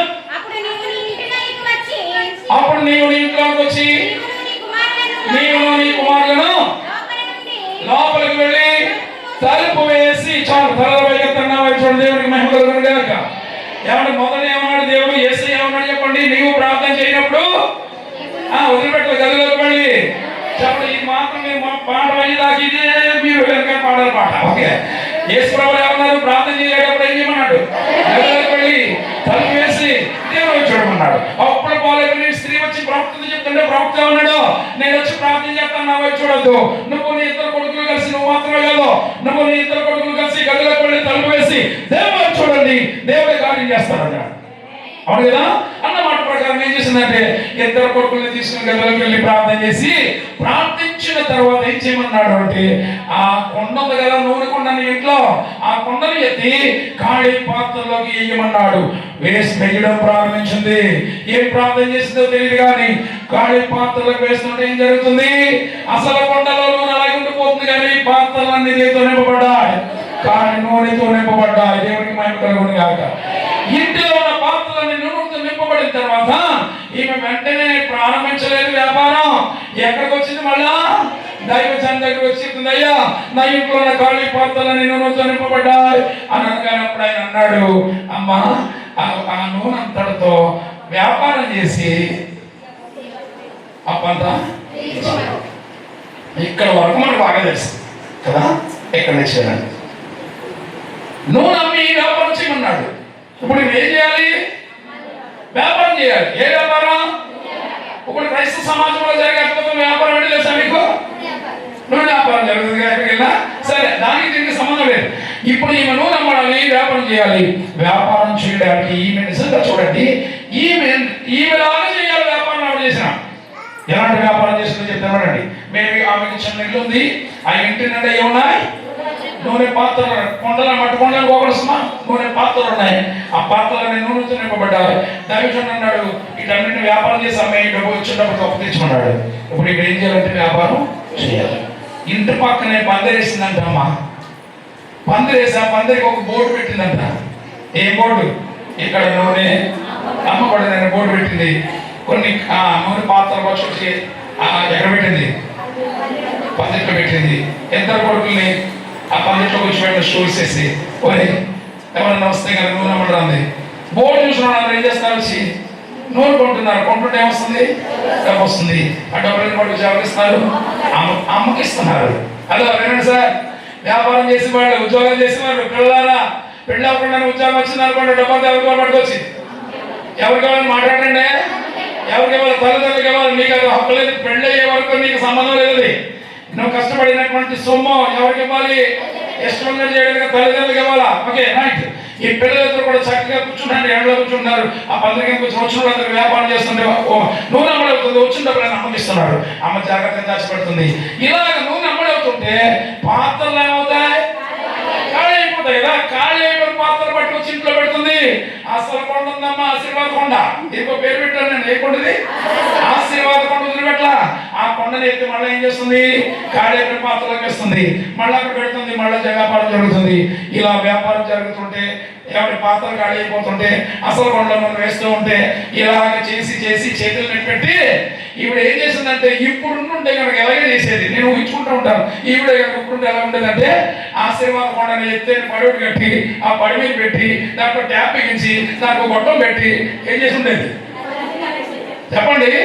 ఖాళీ పాత్ర పెట్టి ఇలా అరకపోతున్న వ్యాపారం జరుగుతున్న డబ్బులు వస్తున్నాయి. కొన్ని దినాల తర్వాత చాలా డబ్బు వచ్చింది. అప్పులో కబురు పెట్టింది, ఇదిగో ఆయన ఆలోచన ఎలాగన్నావు కదా, ఇదిగో నీ డబ్బులు ఎంత కావాలో తీసుకొని అప్పు అంతా తీర్చేయగా వ్యాపారం మిగిలిపోయింది. వ్యాపారం జరుగుతుంది. అప్పు తీరిపోగా ఇంటి నిండా డబ్బే డబ్బు వచ్చి కూర్చుంది. ఏం చేస్తే చెప్పండి? ఏం చేస్తే? ఎక్కడికి వెళ్ళి ప్రార్థన చేసింది? గదిలోకి వెళ్ళి తలుపు వేసి ప్రార్థన చేయగా దేవుడు ఏం చేశాడు చెప్పండి, అద్భుతమైన వ్యాపారం ఇచ్చాడు. వ్యాపారంలో వచ్చిన డబ్బులతో అప్పులన్నీ తీర్చేసింది. ఇప్పుడు అప్పులు పాలైపోతే ఏం చేయాలి చెప్పాలా? సౌండ్ రావట్లేదే? ప్రార్థన చేయాలి. ఎలా చేయాలి? ఎక్కడికి వెళ్ళాలా? గదిలోకి వెళ్ళాలా? లేకపోతే కొంతమంది టీవీలోకి వస్తారు. మరి నేను టీవీ స్పీకర్, టీవీలో సంవత్సరం పాటు వాకి పని కూడా టీవీలో కొంతమంది వస్తారు. ఏమో తెలుసా, మీకు అప్పులు పాలైపోయారా, మనశ్శాంతి లేదా, రోగాలతో ఉన్నారా, ఇదిగో మా ఫోన్ నెంబర్, మాకు ఫోన్ చేయండి, ఇదిగో మా అకౌంట్ నెంబర్, మా డబ్బులు పంపండి, మీకోసం మేము ప్రార్థన చేస్తాం, మీరు మాత్రం ఆ చేతాన్ని పెట్టుకోండి. హలో హలో, వాక్యం ఏం చెప్తుంది? ప్రాబ్లం వచ్చినప్పుడు ప్రార్థన చెయ్యాలి. ఎలా చెయ్యాలి? గదిలోకి వెళ్ళి తలుపు వేసి ప్రార్థన చేయాలి. ఇప్పుడు అప్పులు పాల్గొనే స్త్రీతో దైవజనుడు ఎలీషా ఉన్నాడు, నేను వచ్చి చేసేది ఏమి లేదు, నువ్వు నీ ఇద్దరు కొడుకులు కలిసి గదిలోకి వెళ్ళి తలుపు వేసి చూడండి, ఆయన అద్భుతం చేస్తాడు అన్నాడు. అదే రీతిలో ఏం జరిగిందంటే అద్భుతం వ్యాపారం ఇచ్చాడు దేవుడు. వ్యాపారంలో వచ్చిన డబ్బుతో అప్పు తీర్పోగా ఇంటి నిండా బీరువా నిండా ఏముంది చెప్పండి, ఏముంది? డబ్బు. ఇది అలవాటు చేసుకుంటాం, మనం ఎక్కడికి వెళ్ళండి. సమస్య ఏదైనా పరిష్కారం నీ గదిలో ఉందన్న సంగతి గమనించాలి. అప్పుల బాధ అనేది సామాన్యమైన అనుకుంటారా? ఆంధ్ర రాష్ట్రంలో నాకు తెలిసి అప్పుల బాధ ఎవరితోనూ కూడా చెప్పుకునే బాధ కూడా కాదు. ఇది ఎవరితో చెప్పుకునే ప్రాబ్లమే. ఎవరితోనో చెప్పుకున్నాం అనుకోండి, ఇప్పుడు ప్రజలు ఎలా ఉన్నారంటే, అది బంధువులైనా స్నేహితులైనా ఏదైనా బాధ చెప్పుకున్నాం అనుకోండి, ఎదురుకుండా ఎంత బిల్డప్ పెడతారంటే, అమ్మ ఎన్ని బాధలు పెట్టడమ్మా నీకు దేవుడు, ఎన్ని కష్టాలు ఇచ్చినమ్మా దేవుడు, ఇన్ని బాధలు నీకే పెట్టాలమ్మా, నీ ఎదురుకుండా బాగా అంటారండి. మన వాళ్ళ పక్కకి వెళ్ళగానే దీనికి ఇలాగే జరగాలి, వీడికి ఇలాగే జరగాలి, ఎలాంటి వాళ్ళే కదా తగులంటారు ఎక్కడికక్కడ. అందరూ మనుషులతో చెప్పకూడదు, మనుషులతో చెప్పదు, ఎక్కడికి చెప్పాలి? గదిలోకి వెళ్ళి దేవుడు సాయం వైపు చూడాలి, ఆయనతో చెప్పాలి. దేవుడికి స్తోత్రం. కనుక అప్పుల బాధ నుండి బయటపడలేక ఆత్మహత్య చేసుకున్నవాడు ఎంతమంది ఉన్నారు నాకు తెలిసి ఆంధ్ర రాష్ట్రంలో. నా లైఫ్లో జరిగిన సంగతి చెప్తాను. నేను ఉన్నటువంటి 3 లక్షల అయిపోయింది. ఎంత? అది కూడా నా కోసం చేసింది కాదు. చెప్తాను మీకు విషయం. మా ఫ్యామిలీ ఫ్రెండ్ ఒక ఆయన ఉన్నాడు. ఫ్యామిలీ ఫ్రెండ్ అంటే మా నాన్నగారు 4 కొడుకులు కానీ ఆయన 5 కొడుకులు అంటాడు అనమాట. అంత థిక్కిస్ ఫ్రెండ్. జీతం 1,10,000 జీతం. ఓకే, ఒక రోజున మా అమ్మగారు ఫోన్ చేసి, అమ్మ నేను ఆత్మహత్య చేసుకున్నాను, భార్య పిల్లలను బాగా జాగ్రత్త చూసుకోండి అని చెప్పి ఫోన్ పెట్టేశాడు. ఎలా ఉంటుంది? ఇంకా చూడండి, మా అమ్మగారు కంగారు అయిపోయి, ఇప్పుడు ఏమైంది రాని మా అందరికి ఫోన్ చేసి, నేను ఎక్కడ మీటింగ్స్లో ఎక్కడెక్కడో ఫోన్ ఆగు మేఘాల మీద వెళ్ళిపోయాడు వైజాగ్. వెళ్ళిపోతే వెళ్తూనే వాడు ఫ్రెండ్స్ ఉంటారు కదా, ఆయనతో పనిచేసే వాళ్ళు అందరూ ఫోన్ చేసి, అర్జెంట్కి మీరు పనులు చోటు వచ్చేది, ఈడేదో ఏదో మొత్తం ఏదో జరుగుతుంది అని చెప్పి వెళ్ళాం. ఆయన ఒక అపార్ట్మెంట్లో ఉన్నాడు. అపార్ట్మెంట్లోకి వెళ్ళాం, ఫ్రెండ్స్ అందరూ వచ్చేసారు, మేమందరూ వెళ్ళాం. భార్య పిల్లల్ని వేరే గదిలో కూర్చోబెట్టి ఇతను వేరే గదిలో తీసుకెళ్ళి కూర్చోబెట్టాడు. ఏంటి ప్రాబ్లం? ఆత్మహత్య చేసుకోవాల్సిన పరిస్థితి ఎందుకు వచ్చింది? ఎంత ప్రాబ్లం అయినా మరణిస్తే చనిపోతే పిల్లలు ఏమైపోతారు, భార్య ఏమైపోతుంది, తప్పు కదా. ప్రాబ్లం ఎంతైనా వాళ్ళు ఏది చేద్దాం. ఏం ప్రాబ్లం చెప్పండి అన్న. చెప్పండి అంటే అడగ్గా చెప్పాడమ్మా, 30 లక్షల పైపోయాడంట. ఎంత అప్పు? జీతం ఎంత? 1,10,000 రూపాయలు జీతగాడు, 30 లక్షల అప్పు. అప్పు చేస్తే చెయ్యొచ్చు కానీ ఎలాంటి అప్పు ఎవడన్నా దిమాగ్ ఉన్నవాడు చేస్తాడు చెప్పండి? 10 రూపాయలు వడ్డీ మీద 10 లక్షలు ఎవడన్నా తెస్తారా? 10 లక్షల రూపాయలు 10 రూపాయలు వడ్డీ. వాడు ఏం చేశాడు? వడ్డీ ఇచ్చినాడు, ఏటీఎం కార్డు తగ్గట్టేస్తున్నాడు, జీతం అలా పడిన వెంటనే వడ్డీ లాగేస్తున్నాడు. 1,00,000 రూపాయలు చేసాడు కానీ భార్య పిల్లలకి కడుపునంట భోజనం పెట్టిన పరిస్థితి లేకుండా అయిపోయింది. ఇంకేం చేయాలి? దీంట్లోంచి బయట పడలేక ఏం చేద్దాం అనుకున్నాడు? ఆత్మహత్య చేసుకుందాం. ఎందుకు మా అమ్మగారి గురించి మా అమ్మగారు ఫోన్ చేస్తే మొత్తం వెళ్ళాం. ఈ మాట వినగా మేము చాలా షాక్ అయ్యాం. కానీ తర్వాత తేరుకున్నాం. ఎందుకు చేసావు, ఎలా చేసావు అని అడిగి అంటాడు కదా, ఏమో తెలియట్లేదు అన్నాడు. అలాంటి పరిస్థితిలో కొంచెంసేపటి మేము తేరుకొని, సరే ప్రాబ్లం పెద్దదే, దీన్ని ఏదో పరిష్కారం చేద్దామని, మనకు తోసిన సహాయం చేద్దామని ఒక్కొక్కడు ఏమండి 50,000 ఒకడు, ఒక 1,00,000 రూపాయలు ఇలా అందరూ ఇస్తే నేను 3 లక్షల రూపాయలు నా ఉండి కాదు సుమా. ఎక్కడో నేను కూడా వడ్డీ తెచ్చి తక్కువ వడ్డీకి తీసుకొచ్చి తీసానంటే 3 లక్షలు ఇచ్చాను. అందరూ ఇచ్చిన దగ్గరగా 13-14 లక్షల రూపాయలు ఇస్తే ఎవడైతే 10 రూపాయలు వడ్డీగాడు ఉన్నాడో వాడిని కవర్ పెట్టించిన ఫ్రెండ్స్ అందరు కలిసి అసలు ఇచ్చేసి అన్నారు, ఇంకొకసారి ఫ్యామిలీ జోలికి వస్తే కేసు పెట్టించి లోపలికి సీరియస్ ఇంట్లో పంపిస్తారు. ఇలా ఎవరైతే కఠోరమైన వాళ్ళు ఉన్నారో వాళ్ళని తీసుకొచ్చి ఇచ్చి ఏటీఎం కార్డు అతని చేతులు పెట్టి వచ్చిన జీతంతో మిగిలిన అప్పు జాగ్రత్తగా తీర్చుకోవాలి. అప్పు తీరిపోగా మిగిలిన నేను ఇచ్చిన దాన్ని ఏమైనా ఉంటే ఇది కానీ చెప్పేసి అతనికి జాగ్రత్త చెప్పేసి మనకి అని ఆ ప్రాబ్లం సాల్వ్ చేసి వచ్చేసి ఓ ఫ్యామిలీ ఏమైంది ఇప్పుడు సేఫ్ అయింది. ఆయన సంగతి పక్కన పెట్టండి, నా సంగతి ఏదో చెప్పండి. హలో, నాకు ఏమైనా ఉండట్లేదా? భార్యతో కూడా చెప్పలేదు. భార్యతో చెప్పి ఊరుకుంటుందా? తాట తీసి అప్పుడు మా ఇప్పుడు ఆ గొడవ పక్కన పెట్టుకుంటా. ఇప్పుడు మీరు ఉన్నారు, పక్కడు ఎవరు వచ్చి ఏమండి చాలా ఇబ్బందుల్లో ఉన్నాం, ఒక 50,000 ఉంటే సర్దందని ఎవరన్నా వచ్చి మీ ఆయన గారితో అన్నారనుకో, మీ ఆయన మీ దగ్గరకు వచ్చి ఆమె చాలా బాధలో ఉన్నారు, వచ్చి మరి 50,000 కావాలంటే ఏదో చేద్దామంటే మీరు ఎవరో చెప్పినా ఒకసారి ఇంట్లో ఒకసారి లోపడరా. అవునా కదా? ఊరుకుంటారా మీరు? అవును కదా? ఆ మాయవాడికి ఊరుకుంటుంది. సరే, నా భార్య కూడా చెప్పడం బట్టి 3 లక్షలు ఇచ్చాను, అది కూడా అప్పు తెచ్చి మరి ఏమండి ఈ నా పరిస్థితి ఏంటంటే నాకు ఏమైనా ఉద్యోగం ఉందా, జీతం ఉందా, ఏముంది, ఏమి లేదు. ఇలా ఎక్కడికైనా మీటింగ్స్కి వెళ్తే ప్రసంగాలు చెప్తే చిన్న కానుక ఇచ్చేవాడు. అప్పుడు ఆ కానుకంతా జాగ్రత్తగా ఏం చేసినట్టు దాచుకుని వడ్డీ కట్టేయండి అమ్మ. ఏం చేసామండి? వడ్డీ కట్టేయండి. ఇలాగా ఏమండి నా పరిస్థితి ఎలాగైపోయిందంటే ప్రసంగాలు చెప్తాను కానీ ప్రసంగం మాత్రం నిలబడగానే చాలా అద్భుతంగా చెప్తున్నాను.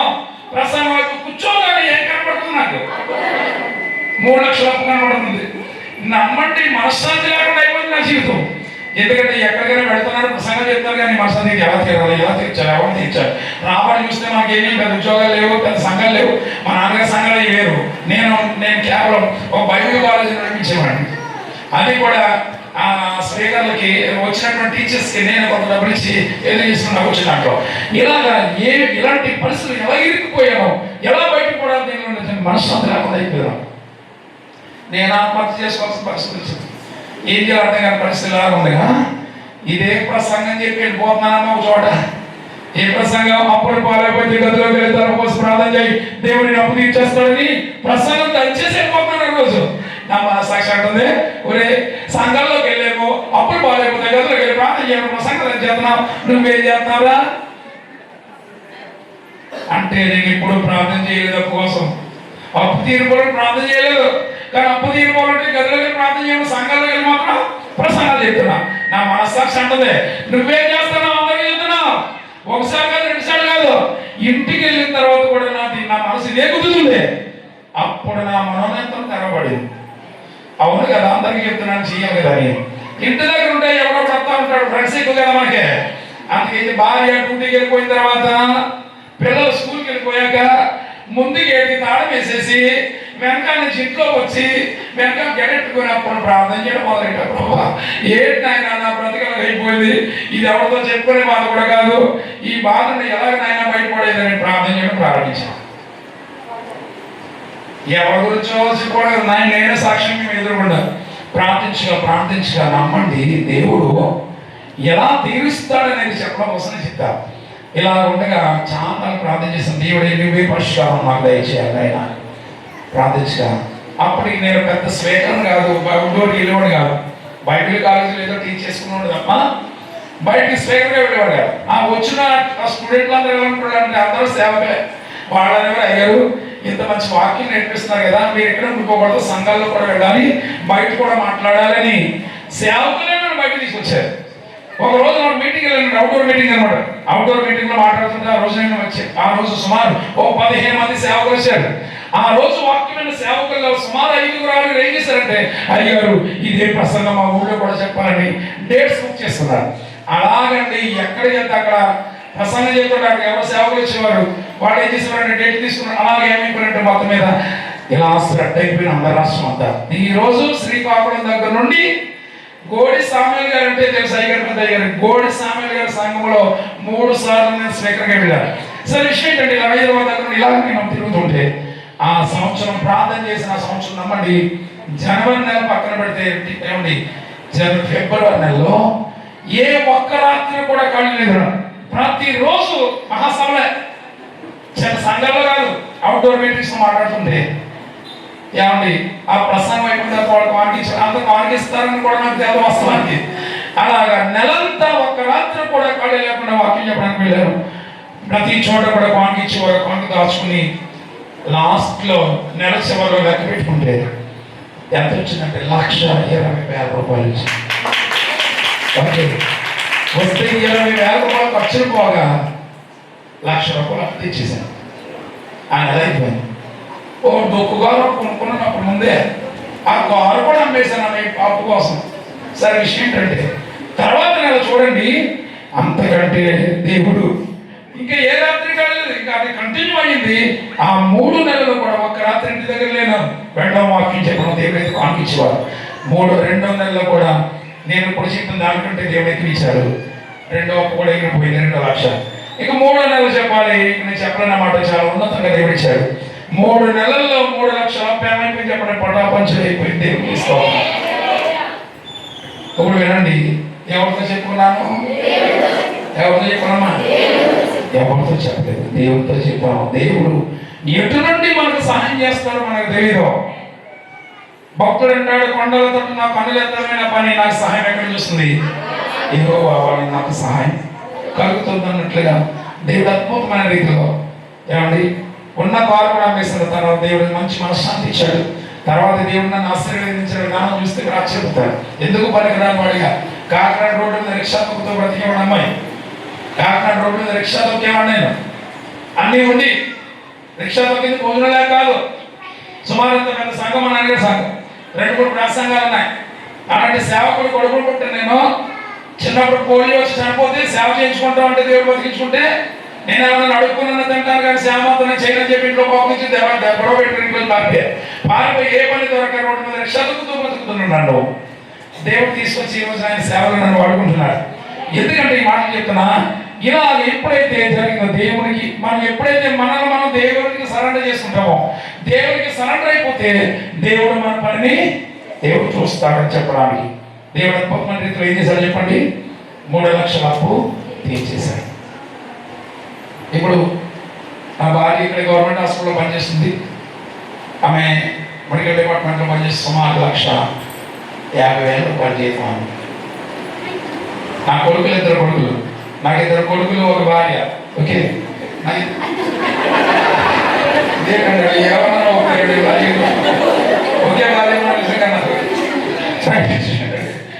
వేరండి. 2 కొడుకులు పెద్ద అమెరికా దేశంలో జాబ్ వస్తే వాడు వెళ్ళాడు. వచ్చాడు, మళ్ళీ వచ్చాడు, మళ్ళీ వెళ్తున్నాడు త్వరలో. 2వ అబ్బాయి కూడా ఉద్యోగం వచ్చేసింది. వాడు కూడా గూగుల్లో జాబ్ చేస్తున్నాడు. ఇప్పుడు 2 కొడుకులు జాబ్కి వస్తారు. నా భార్య జాబ్ చేస్తుంది. నా భార్య చేతిని చెప్పి అలాగే ఎక్కువ, నా చేతిని చెప్పి ముందే మీరు వెళ్ళిపోతారు. అలాగే చెప్పి వినండి, నాకు ఇప్పుడు దేవుడు వచ్చి అలాగే గొప్పవాడు కలుస్తున్నా, ఎందుకు పనికిరాని వాడు కదా. రోడ్డు అసలు అప్పు ఎవరి కోసం అప్పు చేసి ఉన్న కారు వేశాను. కానీ ఇప్పుడు కారు వేసుకొచ్చిన 15 లక్షల రూపాయల కారు. అది గిఫ్ట్ ఇచ్చిందమ్మా, నేను కొనుక్కోలేదు. ఎవరు ఇచ్చారని అడగరా? మా ఎవరే. దేవుడు తీసుకోవాలి. చాలా కష్టపడి తిరుగుతున్నాను. ఆయన వాళ్ళేమో యాక్సిడెంట్ అయ్యి రావడం ఇప్పటికి యాక్సిడెంట్ అయిపోయి, ఒక కాలేమో పోలియో, ఒక కాలు యాక్సిడెంట్ అయ్యి ఏమైంది తెలుసు కదా. యాక్సిడెంట్ మోకాల కింద 2 రాడ్లు ఉన్నాయి, మోకాల పైన 1 రాడ్ ఉంది. మోకాలు చిప్ప 2గా విరిగిపోతే చిప్పని ఇలా జాయింట్ చేసి వైర్తో పెట్టారు. అర్థమైందా? అందుచేత నువ్వు డొక్కు కార్లో తిరగడానికి లేదు, కొత్తగా ఉండాలి. కోరం నుంచి దేవుడికి స్తోత్రం కలుగుగా. ఇలా దేవుడు ఏది లోటు చేయలేదు. ఎందుకంటే ఆయన పని నేను మా అబ్బాయి మీకు వెళ్ళి జాబ్ వచ్చిందానంటే సేవకులు అందరూ అంటారు, ఎవరైనా మీ అబ్బాయి గొప్పదని కాదు, మీరు చేసిన నిస్వార్థమైన సేవ దేవుడు చూశాడు, అందుకే మీ పిల్లలు దేవుడు దీవించని చెప్పారు అందరూ. గమనించండి, దేవునికి మనం సరెండర్ అయిపోతే మనకేం కావాలని దేవుడు చూస్తాడు. అప్పుడు ఏమండి, నా కోసం చేయలేదు, ఎవరి కోసం చేశాను కానీ దేవుని దగ్గర మొరపెట్టుగా దేవుడు నా దేవుడు ఏం చేశాను చెప్పండి, చెప్పండి. మీకు అర్థమవుతుందా? అప్పుల పాలైపోతే కంగారుపడి ఏదేదో చేసుకోవడానికి మనం చేయొద్దు. నిన్ను ప్రేమించిన దేవుడు ఉన్నాడు, నీకోసం ప్రాణం పెట్టిన దేవుడు ఉన్నాడే. ఆయన అంటున్నాడు, బిడ్డా ప్రాబ్లం వచ్చిందా, రా గదిలోకి, తలుపై ఆ గదిలోకి నేను వస్తా, నాతో చెప్పు నీ ప్రాబ్లం ఏంటో, అది నేను నీకు తీరుస్తానని చెప్పింది. ఇది మనం అలవాటు చేసుకోవాలి. పరిగెట్టుంది ఎక్కడెక్కడికి, ఏదో జరుగుతుంది, ఎవడో ఏదో చెప్పకుండా వెళ్ళదు. అవి చేసేది ఏం లేదో. ఏమన్నా ఇప్పుడు చెప్తున్నాను, మీ హృదయమైన పలక మీద రాసుకోండి. నీవు గదిలోకి వెళ్ళి తలుపు వేసి కాలుస్తావు చూసావా కన్నీటి, ప్రభువా ఏంటి నాయన నాకు ఈ పరిస్థితి అని. నువ్వు కాల్చే కన్నీటి ప్రార్థన కంటే బలమైనది, శక్తివంతమైనది మరి ఏది భూమి మీద లేదో. అర్థమైందంటే నీ కన్నీటి ప్రార్థన కంటే బలమైనది, విలువైనది, శక్తివంతమైనది మరేది భూమి మీద లేదు. ఇది గుర్తుపెట్టుకోండి. గదిలోకి వెళ్ళి తలుపు వేసి ప్రార్థన చేయాలి. అప్పుడు బాధ అయిపోయింది. రెండోది అప్పుడు గుండె నొప్పి నొప్పి వచ్చింది మహాతల్లికి. ఆవిడ ఎవరంటే ఒక ఆవిడకి ఏమో అప్పుడు బాధ, రెండో ఆవిడకి గుండె నొప్పి నొప్పి వచ్చిందమ్మ. ఒక మహాతల్లి ఆవిడ ఎక్కడ ఉందంటే అప్పుడు ఆవిడ వెనకాల ఉంది. ఈవిడ కూడా ఎవరా ఆ రెండో ఆవిడ ఏమి నొప్పి వచ్చింది చెప్పండి? శరీర సంబంధమైన గుండె నొప్పి వచ్చిన మహాతల్లి అప్పుడు ఆవిడ వెనకాల. బాధలన్నీ ఆమెకే అప్పు చేసి మా వాడు చచ్చిపోయాడు. మా ఆవిడకి వచ్చింది, ఆడవిడికి వచ్చింది. ఏమంటే ఒక ఆవిడ ఉంది, ఆవిడ వెనకాల ఉంది. ఈవిడికి గుండె నొప్పి వచ్చింది. ఈవిడ కూడా ఆడవిడే. బాధలో కష్టాలు ఎవరికే చెప్పండి అమ్మా? మానవుడికే. ఎందుకంటే మీరు ఎంత కష్టపడతారంటే అమ్మా, వినండి, ఉదయం లేచింది మొదలుకొని రాత్రి పడుకునే వరకు ఉదయం లేవగానే సీట్ పట్టుకోవాలి, ఇల్లంతా పడవాలి, ఇంటి చుట్టూ పడవాలి, తర్వాత రాత్రి వదిలేసిన విశ్వాసాన్ని శుభ్రం చేయాలి, తర్వాత పిల్లలు తయారు చేయాలి, ఏమైనా పావాలకి ఏమైనా డ్రెస్సులు వేయాలి, క్యారేజీలు పెట్టాలి, స్కూల్కి పంపాలి. అక్కడ అయిపోద్దా భర్త క్యారేజీ రెడీ చేయాలి, ఆయన పంపించాలి. అక్కడ అయిపోద్దా మళ్ళీ వంట మొదలెట్టాలి.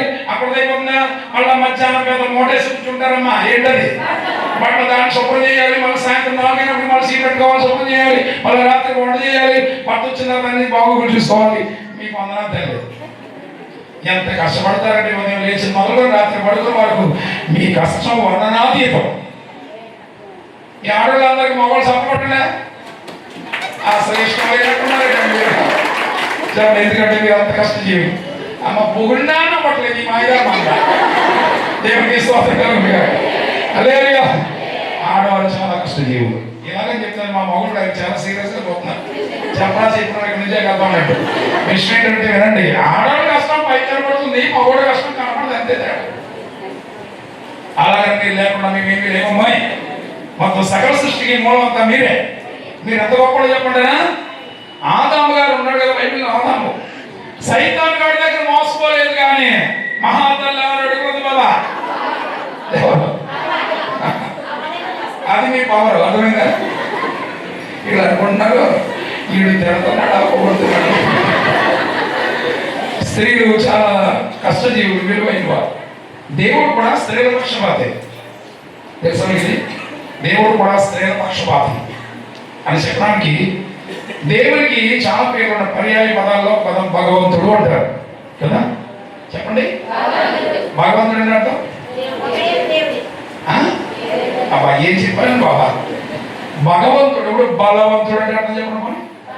బలవంతుడు అంటే అర్థం బలము కలిగిన వాడు. ధనవంతుడు అంటే ధనము కలిగిన వాడు. భగవంతుడు అంటే భగము కలిగిన వాడు. అర్థమైందా? భగము అనగా డిక్షనరీ చూసుకోండి, స్త్రీ చంద్రేంద్రియము కలిగిన వాడు అన్నట్టు వస్తుంది. అంటే స్త్రీలతో పోల్చుకుంటే ఇంకో మాట చెప్తున్నా, దేవుడు తనను తాను ఎప్పుడు పోల్చుకుని ఎలా పోల్చుకున్నాడు? ఏనండి, నేను తండ్రిలాగా అనలేదు, కానీ ఒక తల్లి తన పిల్లలను ఎలాగైతే కాపాడుకుంటుందో అలాగే నిన్ను అన్నాడా లేదా? అంటే ఎవరితో పోల్చుకున్నాడు? తల్లితో పోల్చుకున్నాడు. దేవుడు తనను తాను పోల్చుకున్నప్పుడు పురుషులతో పోల్చుకోలేదు, కానీ తను పోల్చు. అంటే స్త్రీలు అంటే దేవుడికి చాలా ఇష్టం. ఎప్పుడన్నా స్త్రీల మీటింగ్ పెట్టండి, స్త్రీల కోసమే మాట్లాడతారు. హలో ఉన్నారా? సరే విషయం ఏంటంటే అలాగే పురుషుల మీటింగ్ కూడా పెట్టండి, మీకోసం కూడా మన పురుషులు మాట్లాడుకుందాం. 2 మీటింగ్ కూడా. ఎందుకంటే మీరు అనుకుంటారు అంటే వాళ్ళకంటే నేను గొప్పవడం అన్నట్టు చూస్తున్నారు మీరు. కాదండి, దేవుడు ఇద్దరిని సమానంగానే చేశారు. స్త్రీ పురుషులు ఇద్దరు ఎవరు తక్కువ ఎక్కువ ఏమి లేవు, అవి అందరూ సమానం. ఎందుకు సమానం చెప్పడానికి? చూడండి, దేవుడు ఎంత దేవుడు అంటే స్త్రీని కానీ ఒకవాడు దేవుడు ఎక్కడ తీశాడు? స్త్రీని పక్కటేమో కూడా తీశాడు. కాల్లోంచి తీయచ్చు కదా. కాల్లోంచి కానీ తీస్తానంటే మొగడు అంటాడంట, ఏంటే గట్టిగా మాట్లాడుతున్నా, కాళ్ళలో చచ్చు కింద అంటాడంటే. ఒకవేళ తలలోంచి తీసుకుంటే మీరేం చేస్తారు? నెత్తి కూర్చుంటారు. ఇంకోటి ఏమంటాడంటే, అందుకే దేవుడికి తెలుసు ఎలా చేసిన ప్రాబ్లం ఎలాగ ఈక్వల్ గా చేయాలని ఆలోచన చేయాలంటే పక్క టెంపుల్ నుంచి దేవుడు తీశాడు. దేవుడికి మహిమ కలుగురా. అందరూ సమానమే, ఎక్కువ తక్కువలేని. రైట్ వెళ్దాం, విషయంలోకి వద్దాం. బాధలన్నీ ఎవరికి? ఆడవారికి. మగవాడు అప్పు చేశాను కూడా బాధ ఎవరికి వచ్చింది? ఆడవాడికి వచ్చింది. రెండోది గుండె నొప్పి వచ్చిన మహాతల్లి ఎవరో కాదు, సునయనీయురాలు. అదే అధ్యాయంలో 8వ వచనం చదవండి, 8వ వచనం చూడండి.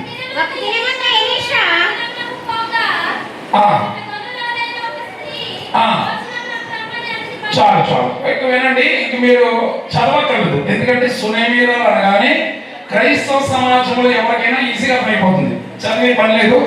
అవసరమైనప్పుడు చదివిస్తాను. ఇక నా వైపు చూడండి. హలో, దేవునికి స్తోత్రం కలుగునుగాక.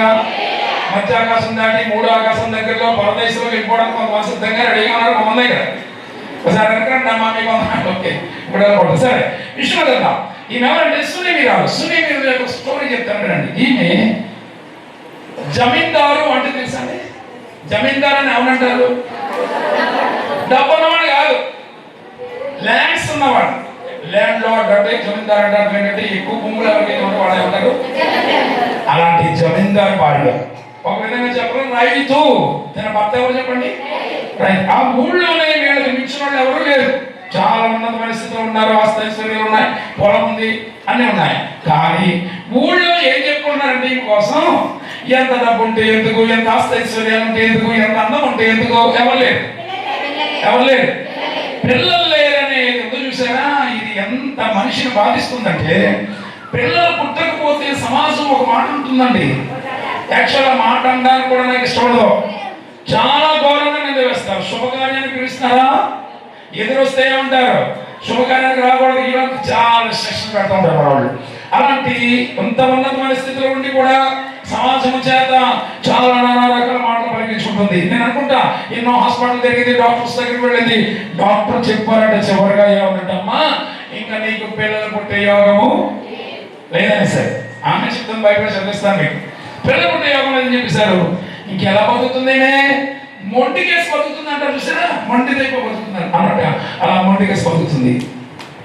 బయట వాళ్ళందరూ ఈ ఇరుగు పొరుగు వాళ్ళతో నానా రకాలు మాట్లాడుతున్న ఆ సందర్భంలో ఒక రోజున ఒక మాట అయింది. ఆ ఊరు ఒక దైవజనుడు వస్తున్నాడు, వెళుతున్నాడు అని విన్నటువంటి ఆ మాట అనుకుంది. భర్తతో చెప్పింది, అయ్యా మా ఊరు ఒక దైవజనుడు వస్తున్నాడు, చాలా మంచి పెట్ట, ఒకసారి మన ఇంటికి పిలిపిందామని. ఓకే అమ్మ, నీకు ఇష్టమైతే ఓకే అన్నాడు. ఆయన ఇంటికి పిలిపించారు. ఇంటికి వచ్చాడు సేవకుడు. ఎవరైనా ఎలీషా చెప్పినారు. ఇంటికి వచ్చిన తర్వాత ఆయన మాట్లాడే విధానం అన్ని చూసి వీళ్ళు ఆశ్చర్యపోయినారు. అయ్యా నువ్వు చిన్న విందు పెడతాం, ఆరగించి వెళ్ళు. ఎప్పుడు మా ఊరు వచ్చినా మా ఇంట్లోనే ఉండాలి, మా ఇంట్లోనే భోజనం చేయాలి రిక్వెస్ట్ పెట్టారు. సరే అన్నాడు ఆయన. అప్పటి సరే వస్తున్నాడు, వెళ్తున్నాడు. ఇదంతా మనకు తెలిసిన స్టోరీ కదా. వచ్చి వెళ్తుండగా వీళ్ళు అంటున్నారు కదా, కొన్నాళ్ళకి ఎంతో మంచి దైవజనుడికి మనం తినే టేబుల్ మీద భోజనం పెట్టినంత గౌరవించినట్లు కాదు, మనం పడుకునే బెడ్ మీద పడుకోబెట్టినంత గౌరవించినట్లు కాదు. కనుక ఏం చేద్దామని మనకు డబ్బున్నవాడు కదా, పైన ఏం చేశారంటే చక్కని మంచి మేడగది కట్టించారు. మేడ ఇప్పుడైతే కనుక మంచి ఆర్డర్ చేయించి, ఏసీ పెట్టించి, మంచి టేబుల్ వేసి ఇవన్నీ కూడా అన్ని సమకూర్చారు. ఒక రోజు దైవజనుడు ఇంటికి వచ్చాడు. ఎప్పుడు వచ్చినట్టే పైకి తీసుకెళ్లారు. కత్తిరోడ్ ఇచ్చారు చేతికి. ఆ రూమ్కి ఏం చేశారు, రెబ్బర్ కట్టి కట్ చేయమన్నారు. లోపలికి వచ్చిన ప్రార్థన చేయమని అన్నారు. ఏంటమ్మా ఇదంతా అంటే, ఇది అయ్యగారు మీకోసం కట్టించారు, ఇక్కడ ఏమన్నారు. అప్పటి నుంచి ఆయన రావడం వెళ్ళడం జరుగుతుంది. అయితే ఒక మైండ్ పెట్టుకోండి, ఆయన ఎప్పుడు వచ్చినా ఒక్కడు వచ్చేవాడు కాదు. ఎప్పుడు వచ్చిన ఒక్కడు కష్టంగా ఉన్నాడు కూడా. చెప్పండి, గెహాజీ అని అందరూ గెహాజీతోనే వచ్చేవాడు తప్ప ఇప్పుడు ఒకడు వచ్చేవాడు. అలాగా ఆయన రావడం వెళ్ళడం జరుగుతుంది. ఎన్నాళ్ళు వచ్చి వెళ్ళాడో తెలియదు. కానీ ఒక రోజున వినండి, మేడ గదిలో ఉండి గెహాజీతో అంటున్నాడు దైవజనుడు ఎలీషా గారు, ఏమని, ఒరే నాయన, ఈ ఇంటికి ఎప్పుడు వచ్చినా మనం హ్యాపీగా పెడుతున్నా తినేసేపోతున్నాం, ఈసారి ఖచ్చితంగా ఈ కుటుంబాన్ని దీవించాలి మనం. ఈ ఇంట్లో ఏమో ఒకటిగా ఉందో ఒకసారి కిందకి చూసాడన్నాడు. గెహాజీ ఏం చేశాడు, కిందకి దిగి వచ్చి ఇల్లంతా గిర్రమని తిరిగేసి గబగబా పైకి వెళ్ళిపోయి, గురువుగారు వీళ్ళకి అన్నీ ఉన్నాయి, ఏసీ ఉంది, ఫ్రిడ్జ్ ఉంది, టీవీ ఉంది, ఇల్లు ఉంది, ఆస్తి ఉంది, ఐశ్వర్యం ఉంది, ఈ ఏ లోటు లేదు, అన్ని సమృద్ధిగా ఉన్నాయి. కానీ ఎప్పుడు వచ్చినా వీళ్ళిద్దరే కనపడుతున్నారు. ఆ మగోడు కూడా అప్పుడప్పుడు కనపడలేదు. నాకు అర్థమైంది ఏంటంటే వీళ్ళకి అన్నీ ఉన్నాయి కానీ పిల్లలు లేరన్నాడు. ఆయన మనసులో పెట్టుకున్నాడు మా దైవజనుడు. పెట్టుకుని వెళ్ళిపోయే ముందు అన్నాడు, అమ్మ ప్రార్థన చేస్తానండి అన్నాడు. ఇంకో మన దగ్గర నిలబడింది, ప్రార్థన చేస్తున్నాడు. వచ్చే సంవత్సరం ఈనాటికల్లా నీకు చక్కని కొడుకు పుడతాడన్నాడు. అప్పుడు ఇప్పుడు ఏమన్నాలో చెప్పాలి మీరు. బాబా మాట కోసం చూస్తున్నాను ఆయన అనాలా? కానీ ఏముంది, నన్ను భ్రమ పెట్టద్దు. అంత మాట అనుకో, నాకు పిల్లలు పుట్టే యోగం లేదని డాక్టర్లు చెప్పేశారు. అంత మాట అనద్దు, నన్ను భ్రమ పెట్టొద్దనంది. చదివిస్తాను బైబిల్లో, దగ్గర పడకండి, ఆ మాటలు ఉన్నాయి. సరే, కానీ ఏనండి దైవజనుడి మాట ఎలాంటిదంటే దేవుని మాటతో దైవజనుని మాట దేవుని మాట ఒకటే. ఎందుకు చెప్పంటారా? ఇదే మాట ఒక రోజు నా దేవుడు కూడా అన్నాడు. ఇప్పుడు ఎలిషా అనడంతో వచ్చే సంవత్సరం ఈ నాటకాలకు చక్కెర కొడుకు కొడతాడన్నాడు కదా, అదే మాట ఒక రోజు దేవుడు కూడా అన్నాడు. ఎక్కడో వేరుగా అబ్రహాము శారమ్మ గారింటికి దేవుడు వచ్చాడు కదా, విందాలగించి వెళ్ళిపోతూ దేవుడు పలికిన మాట ఏంటి? అబ్రహాము శారమ్మ వచ్చే సంవత్సరం ఈ నాటకాలకు చక్కెర కొడుకు కొడతాడు అన్నాడు లేదా? అనగానే ఎవరన్నారు? శారేనా? ఏమన్నా డౌట్ ఉందా? ఏ సంఘానికి వెళ్ళాడు ఇక్కడ అందరూ శారం మీద పెట్టేస్తున్నానమ్మా, మహాదళం చూస్తున్నాడు. నాకు అది ఏదైతుందో ఒకసారి చదవండి. ఆదికాండం 17:17 ఇవ్వబడింది. ఆదికాండం 17:17 వచ్చినాం. అప్పుడు అబ్రహాము సాగిలు పడి నొప్పి, నువ్వు 2 వానికి సంతానం కలుగునా చదివేసిన అమ్మాయిగా తిట్టానే ఉన్నారు. ఇంకా ఎన్నొద్దమ్మా చదవండి. అప్పుడు అబ్రహాము సాగిలు పడి నవ్వి, ఎవరు నవ్వారు? ఏమన్నాడు తర్వాత? 100 ఏళ్ళ నాకు పిల్లలు పుడతానా, 9 సంవత్సరాల సేవ కంటుందా? ఎవరు చెప్పారు? స్వామి కన్నీళ్ళు నవ్వే చూడండి. ఎవరన్నారు? నాకు ఏదన్నట్టున్నాడు. విషయం ఏంటంటే ఎంత ఉన్నవారు? శారమ్మ నవ్వింది, అబ్రహాము నవ్వాడు. కానీ ఎవరికైనా చెప్తామన్నా? ఎందుకని చెప్తానండి. ఆడవాళ్ళు గట్టిగా అవుతాడు కదమ్మా. ఆడవాళ్ళు నవ్వాలంటే ఊరితాను పడుతుందట, మగవాళ్ళు నవ్వాలంటే పక్కవాడు పడుతుందట. విషయం ఏంటంటే శారమ్మ అందరికీ పడేది నవ్వింది, కానీ అబ్రహాం గారు చాలా తెలివైన వాడు. ఎలా నవ్వడానికి రాసింది? సాగిలపడి అంటే బోధంగా పడుకుని లోపల నవ్వుకున్నాడు. ఎవరికి కనపడలేదు. అంటే మాట్లాడితే సార్ ఇద్దరు నవ్వారు. వీళ్ళు నవ్వుకోవడం న్యాయం ఉంది. ఎందుకు నవ్వారు ఇద్దరు? వయసును బట్టి. ఎంత వయసు వాడికి? ఎంతమ్మా? 99 ఏమో. అబ్రహాం గారికి 90 ఏమో. అంటే పండు ముసలివారు. ఎవరు చెప్పండి? పండు ముసలివారి దగ్గరకు వచ్చి పిల్లలు పుడతారంటే నవ్వుకోరా? ఇప్పుడు ఆ విషయం పక్కన పెట్టండి. మన ఊళ్ళో ఎవరైనా ఓ పండు ముసలమ్మ కర్ర పట్టుకుని నడుచుకుంటే పోతున్నారుకో, ఆవిడ దగ్గరికి వెళ్ళి, అమ్మ ఆగు, వచ్చే సంవత్సరం నాటికల్లా చక్కని కొడుకు పుడతాడని చూద్దా చేతిలో చచ్చనవాడ ఏటన్నా దీనికి నవ్వుతున్నారు కదా. మరి నవ్వుకోవడం న్యాయం లేదా? సరే విషయం కదా. అయితే దేవుని మాట వాళ్ళు దేని చూసిన వారు? వయసు చూసిన వారు, కానీ చూడవలసిన వయసు కాదు, పలికిన వాడు ఎవడో చూడాలి. సర్వశక్తిమంతుడైన దేవుడు ఒక మాట అన్నాడంటే ఆయన మాట అవునంటే ఎవడో కాదంటే కాదు. మాట చూసి నవ్వుకున్నారు, కానీ మరణ సంవత్సరానికి ఏం జరిగింది? ఆ నవ్వే పుట్టింది. ఎవరు పుట్టారు? ఆడ విషయం పక్కన పెట్టి పాట చదువుతాం. ఇప్పుడు శివయ్య మీద ఏమంటుంది? అంత మాట్లాడద్దు బాబు, నాకు పిల్లలు పుట్టే యోగము లేదు, భ్రమ పెట్టొద్దండి. కానీ ఏం జరిగింది? మరునాడు సంవత్సరానికి అందమైన కొడుకు పుట్టేశాడు. హల్లెలూయా. ఏమండి నమ్మండి, కొడుకు పుడితే ఈమె ఆనందానికి ఎవరు ఉన్నాయంటారా? డాక్టర్లు ఏమన్నారు? పిల్లలు పుట్టే యోగం లేదన్నారు. ఈవిడ ఏమైపోయిందంటే ఇంక మొండిగేసుకుని ఏదో బతుకుతుంది అంటే అన్నట్టు పుడుతుంది. కానీ అలాంటి టైంలో కొడుకు ఎప్పుడైతే పుట్టాడు, లేక లేక లేక లేక పిల్లలు పుడితే ఎలా ఉంటుంది? ఆనందమా? ఇంకా చూడండి, ఈమె ఆనందానికి అవదలేవు. ఈవిడ అనుకుంటుంది కదా, బిడ్డను చూసుకుని నా ప్రాణుడు నా నింద తీసేస్తున్నాడు నా కొడుకు. ఈ పిల్లడు పుట్టడంతో ఏమైపోయింది? ఆమె మీద నింద పోయింది. నా నింద తీసేసింది, నా ప్రాణం అని చెప్పి ప్రాణంగా పెంచుకుంటుంది. పిల్లడు పుట్టిన తర్వాత కృతజ్ఞత కూటం పెట్టిందంట అమ్మాయి. ఊరంతా పందిరేసి, ఎంత వేసింది పందిరి? ఊరంతా పందిరేసి కృతజ్ఞత డబ్బున్న వాడేమో ఏమో ఎంత డబ్బు ఖర్చు పడేసింది కానీ ఆ మీటింగ్ కి ఎవరు పిలిచిందంటే ఫస్ట్ పిలిచింది ఎవరిలో చెప్పంటారా? దైవజనుడు పక్కన నేను ఎలాగ ఉంటాడు? ఎవరైతే ఎక్కిరించారంటే ఎక్కిరించారేమని అంతమంది డబ్బు పిలవకుండానే వచ్చేస్తుంది శుభకార్యానికి. ఎదురు వస్తున్నాయా కొంచెం చూసి రావచ్చు కదా. ఇలాంటి నాన్న రకాల మాట్లాడినట్టు వాళ్ళ దగ్గరికి వెళ్ళిందంటే కోఆర్డినేటర్, అమ్మ ఎవరు వచ్చినారు ఆ పని నేను మాత్రం రావాలి రోజు అని చెప్పేసి ఎవరైతే ఎక్కిరించారో అందరికి ఇచ్చింది. అందరూ వచ్చారంట. అమ్మ వచ్చిన తర్వాత బిడ్డను పట్టుకుని బయటకు వచ్చారంటుందట. ఏమే ఇలాగ అన్నారు కదా నన్ను, చూడండి నా కొడుకు బంగారం. దగ్గరికి రాకుండా దూరంగా ఉంటే చూడండి ఎంత బాగా చేస్తుంది. ఇంకెందుకంటే ఆమె ఆనందానికి అవధులు లేదు. గుండె నిండా ఆనందం సంతోషంతో అలాగ బిడ్డను పెంచుకుంటున్న సమయంలో పెరిగి పెద్దవాడయ్యాడు. పిల్లోడు అనుకోవలసిన పెరిగి ఎంత వయసు అయ్యాడు. అయిన తర్వాత ఈ నాన్నగారు పని ఏంటి? రైతు. వీడు అన్నాడు ఒక రోజు, అమ్మ నాన్నగారు పొలం వెళ్తున్నారు కదా, నేను కూడా వెళ్తానన్నాడు. సరే వెళ్ళరాను. పొలం వెళ్ళాడమ్మా. వెళ్ళిన తర్వాత ఏం జరిగిందో తెలియదు, కానీ ఓ చెట్టు కింద కూర్చుని తల మీద చేపెట్టి అన్నాడు, నా తల పోయిందే, నా తల పోయిందే అన్నాడు. వాళ్ళ నాన్నని ఒరే ఏట్రయ్యుడు తల పోయింది అన్నాడు. నాకు అర్థం కావట్లేదు, పిచ్చి పిచ్చిగా మాట్లాడుతున్నాడు. వెళ్ళి తీసుకెళ్ళి అమ్మగా పెంచాడు అన్నాడు. చూడండి ఒక పనుడు తెలిసి ఆ పనుడు ఎత్తుకుని తీసుకొచ్చి అమ్మా ఇది ఏదేదో మాట్లాడుతున్నా మాకు అర్థం కావట్లేదు చూడండి. కానీ తల్లి కంగారు అయిపోయి అయ్యో బిడ్డ ఏమైందిరా నీకు అని చెప్పి ఒడిలో పెట్టుకుని బిడ్డ ఏంటి ఇలా మాట్లాడుతున్నావు అని అడిగే లోపలని ప్రాణం విడిచి చచ్చిపోయాడు ఒడిలో. ఇప్పుడు చెప్పండి మీ గుండె నొప్పి లాంటి నొప్పి అంటే ఏంటో చెప్పడం కోసం ఎంతసేపు వస్తున్నాను. పిల్లలు లేకపోవడం బాధ పక్కన పెట్టండి. పుట్టిన పిల్లవాడు ఒడిలోని చనిపోతే ఆమె గుండె బాధ లాంటి బాధ ఎవరికైనా ఉంటుందా?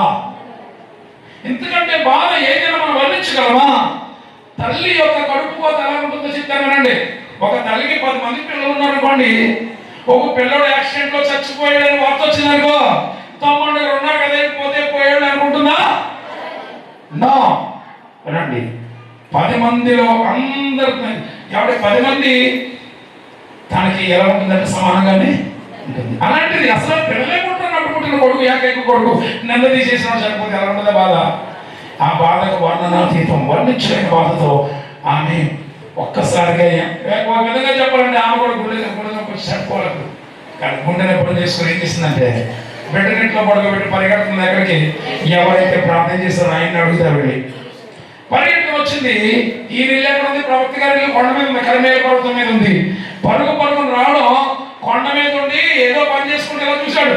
చూడగానే ఆడవాడికి పరిగెట్టుకు రావడం పడితే సునీమి గమనించి గెహాసిని పిలిచాడు. గెహాసి చూడరా పరిగెట్టుకు వస్తుంది, ఏమైంది అంత కంగారు వస్తుంది, నువ్వు కొండ దిగి వెళ్ళామని అడుగు, నువ్వు నీ బిడ్డ నీ పెరుగుకి బాగా ఉన్నారని అడుగుకుంటాడు. చదవండి 25వ వచనం. 25వ వచనం. ఈ ప్రకారం ఆమె పోయి కర్మేలు పర్వతమందున్న ఆ దైవజనుని యొద్దకు వచ్చెను. దైవజనుడు దూరము నుండి ఆమెను చూచి అదిగో సునేమిరాలు, నీవు ఆమెను ఎదుర్కొనుటకై పరుగున పోయి నీవును నీ పెన్నుడియు నీ బిడ్డయు సుఖముగా ఉన్నారా అని అడుగుమని తన పనివాడని గహజీని చెప్పి పంపిన. అందుకు ఆమె ఏమంది? సుఖముగానే ఉన్నావు. ఇది ఎక్కడ చూడండి, హలో తలపై చూడండి. కొడుకు చనిపోయి గుండె నిండా బాధతో పరిగెట్టుకు వస్తుంది. ఇప్పుడు దగ్గరకు వచ్చి గెహాజీ అడిగాడు, అమ్మ అంత కంగారుకు వస్తున్నా ఏమైంది? నువ్వు నీ బిడ్డ బాగానే ఉన్నారు, నీ పెరుగుడు బాగానే ఉన్నాడు అని అడిగితే ఏమన్నా ఏ బాగానే బాబు నా కొడుకు చచ్చిపోయాడు ఏడవాలి, అవునే కదా? కానీ ఏముంది? సుఖంగానే బాగానే ఉన్నామంది. ఇదేంటి ఎందుకంటే అలాగా? హలో హలో అమ్మా అసలు ఈ 2వ పాయింట్కి మీరు ఎలాగైపోయి 3వ పాయింట్కి వెళ్ళినా వద్దా? కొంచెం చెప్పండి. లేదండి ఏముంది మేము బాగానే ఉన్నాం, సుఖంగానే ఉన్నాం. ఎందుకు చెప్పండారా? ఎందుకంటే వచ్చి అడుగున్నాడు ఎవడు? గ్యాస్. ఈడు ఎలాంటి వాడు మొత్తం చదివేసింది వీడి గురించి. ఏంటంటే నేను కూడా చెప్తాను. వీళ్ళకి ఇప్పుడు ఎలీషాతో పాటు ఎవరు వచ్చేవారు ఇంటికి? గ్యాస్ వచ్చేవాడు కదా. మేడగదిలోకి వెళ్ళి గురువు గారు ప్రార్థన చేసుకుంటుంటే ఈడు కూడా ప్రార్థన చేయాలా? కానీ ఏం చేశాడంటే గురువు గారు ప్రార్థనలో కలగాలి కిందకి దిగి వచ్చాడంట. కిందకి దిగి వచ్చి అక్క ఏం కోర ఈ రోజు హలో ఏమడిగాడు? కొండలు కట్టుకోవడం తప్ప తిండి తప్ప ఏమిటి కలుగుతుంది ప్రార్థన? చాలా సార్లు అందంట అయ్యి బాబు ప్రార్థన చేసుకున్నారు కదా, అయ్యా నువ్వు కూడా కొంచెం ప్రార్థన చేసుకొచ్చాదంటే వీడు అనేవాడంట ఏమంటే అక్క నా గురించి నీకు తెలవు, నా ప్రార్థన ఇప్పుడు నీతో మాట్లాడుతూనే ఉన్నాను, ప్రార్థన చేస్తూనే ఉన్నాను. ఏంటి నేను నడుస్తూ ప్రార్థన చేస్తా, కూర్చుని ప్రార్థన చేస్తా, పడుకుని ప్రార్థన చేస్తా. నేను మామూలుడు కాదు, నేను చచ్చిపోయిన కూడా లేపగలను, అంత శక్తి నా దగ్గర ఉందో తెలుసా అని ఏం చేసేవాడు? డబ్బా కొట్టేవాడు. ఎవరి దగ్గర? సునీమి రాలి. ఇప్పుడు అర్థమైపోయింది ఏమనంటే వీడితో కానీ కొడుకు చచ్చిపోవడం కానీ చెప్పానా? ఎక్కడికి వెళ్ళినా వీడు గురువు గారు దైవజనం దగ్గరికి వెళ్ళినా కూడా ఒకవేళ నిజంగా కొడుకు చచ్చిపోయి చెప్పుకుంటే వీడు ఏం చేసాడు చెప్పిన అమ్మ దానికి ఎక్కడికి ఎందుకున్నాడు నేను బాగు చేస్తానని చెప్పి అక్కడ నేను తీసుకున్నాడు. అందుకే ఏం చేసిందంటే వీడితో చెప్పడం చాలా ప్రమాదం. గురువు గారి దగ్గరికి వెళ్ళినాడు బాగోలేదు చెప్పడం కంటే బాగానే ఉన్న చెప్పి గొడవ తిరిగిపోతుంది. ఏముంది? సుఖముగానే ఉన్నామంది. తర్వాత కొండ మీదకి వెళ్ళిన తర్వాత చూడండి దైవజనుడు పాదాలు పట్టుకుని ఏడుస్తుంది. అయ్యా నిలబెట్టి మరి అడిగింది. చదవండి 28 చదవండి 28. వినండి ఎవరు అడుగుతుంది? ప్రవక్త ఎలీషా అడుగుతుంది, కుమారుడు కావాలని నా ఏలిన వాడైన నేను నిన్ను అడిగానా? అడిగిందా ఏమే కొడుకు కావాలని? అడగకుండానే ఏమన్నాడు? ప్రార్థన చేశాడు మాట అన్నాడు. ఇప్పుడు కొడుకు చనిపోయాడు, ఇప్పుడు నిలబెట్టి అడుగుతుంది కొడుకు కావాలని అడిగాను నిన్ను. ఆ రోజు నేను చెప్పలేదా నా నన్ను భ్రమ పెట్టొద్దని చెప్పలేదా? ఉందా మాట అక్కడ? అంటే కొడుకుపోతాను ఏముంది ఈమె? నన్ను భ్రమ పెట్టొద్దని చెప్పింది. ఇప్పుడు అదే మాట నిలబెట్టి అడుగుతున్నాను, చెప్పాను కదా నీకు భ్రమ పెట్టొద్దని అని అడిగినప్పుడు ఈమె అప్పుడు దయచేసి అమ్మ కంగారు పడతాను, ఏం చెప్పడతావు చదవండి. నీ నడుము బిగించుకొని నా దండమును చేత పట్టుకొని పొమ్ము. ఎవరితో చెప్పాడు ఇది? కాదు, సునేమిరావు దగ్గర వినండి. సునేమిరావు అనుకుంటాం కానీ గహజీ అంటున్నాడు. ఎవరు గహజీ ఎవరా? ఇదిగో నా దండమున తట్టి ఈ రెండు పట్టుకుని ఈవిడితో పాటు వెళ్ళన్నాడు. వెళ్ళంటే వినండి, ఈవిడ చేసా బాబా పంపించుతాడు. వచ్చినా కూడా నా కొడుకు బతకడు. ఎందుకంటే ఈ సంగతి బాధేసు. మీరందరూ ఇంటికి వచ్చినప్పుడు గదిలో ప్రార్థన చేయాలంటే కిందకు వచ్చి కొండ దగ్గర వీడు కానీ ప్రార్థన చేశాము. వీడు వచ్చినా కూడా నా కొడుకు బతకడు. యెహోవా జీవం తోడు, నీ జీవం తోడు, నువ్వే రావాలంట కూర్చుంది. సరే అని చెప్పమ్మా, బయలుదేరారమ్మా.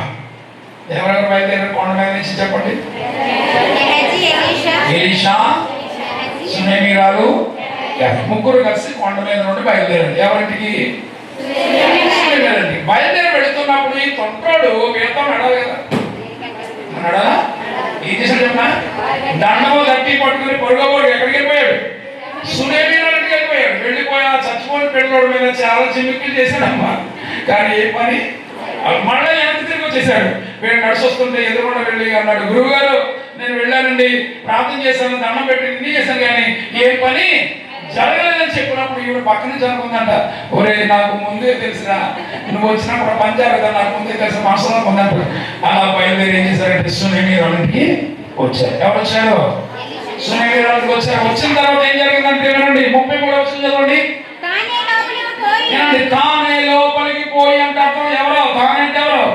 ఎలీషా మాత్రమే లోపలికి పోయి వారిద్దరే లోపల ఉండగా, ఎవరిద్దరు?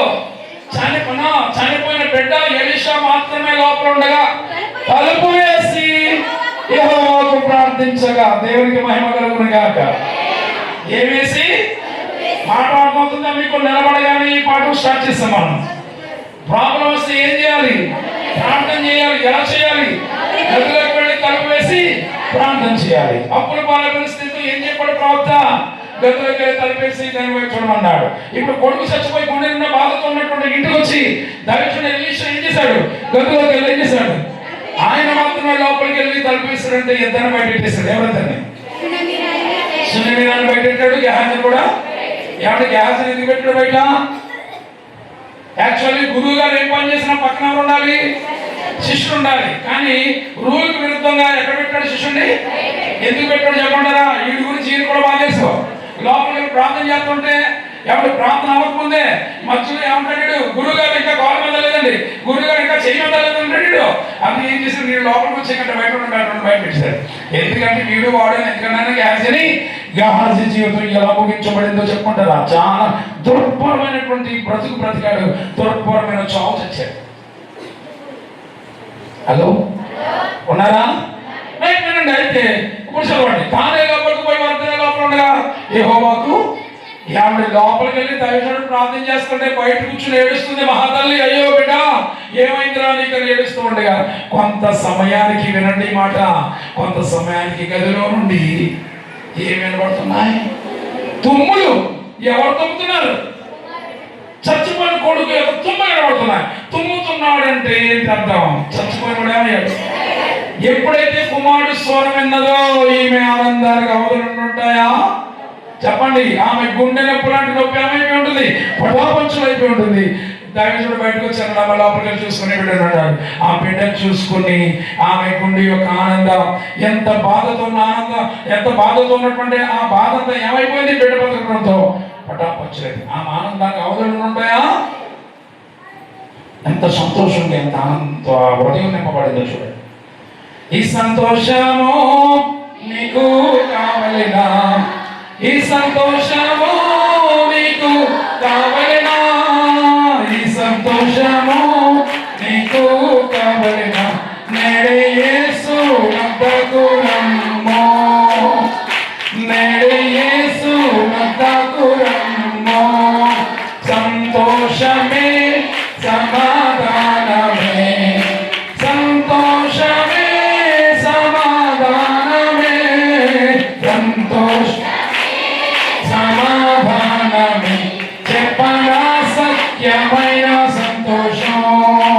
హల్లెలూయా. ఈమె ఆనందానికి అవధులు ఉంటాయా? చనిపోయిన బిడ్డ బ్రతికొచ్చాడు. ఏం చేస్తే, ఎలా చేస్తే? గదిలోకి వెళ్ళి తలపేసి ఏం చేశాడు? ప్రార్థన చేయగా చనిపోయిన బిడ్డ బతికొచ్చాడు. ఆమె గుండెని పడపొచ్చాడు. రెండోది కూడా అయిపోయింది. అప్పుడు బాధ అయిపోయింది, అప్పుడు బాధ అయిపోయింది. మూడోది ఏంటి? ఇప్పుడు వచ్చినాయి నాకు తెప్పులు. ఈ తెప్పులు బాధ ఏంటో సింపుల్గా చెప్పేసి ముగించేస్తాను. మీ ముఖాన్ని చూడలే.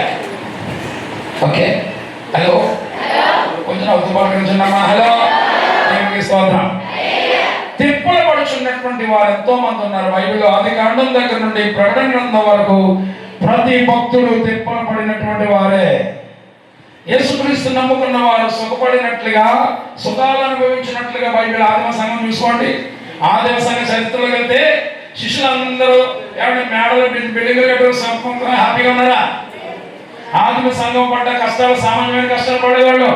రాళ్ళు దెబ్బలు తిన్నాడు, రక్తం వచ్చారు, ఎవరి అన్ని సకలాన్ని కోల్పోయారు. యేసయ్య ఒక మాట అన్నాడు, గొడవకుండా యేసయ్య అన్నాడు, నన్ను వెంబడింపగోరు వాడు తన సిలువనెత్తుకొని వెంబడించాడు. What is the meaning of this word? ఈ మాట అర్థం చెప్పండి.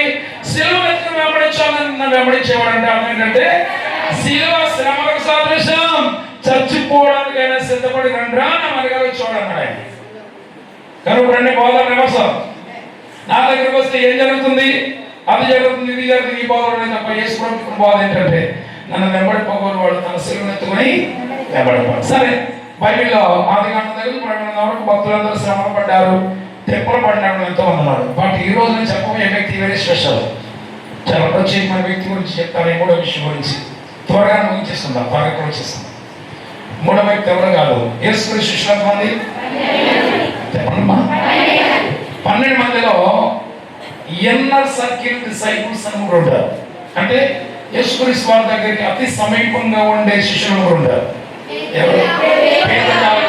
యాకోబు.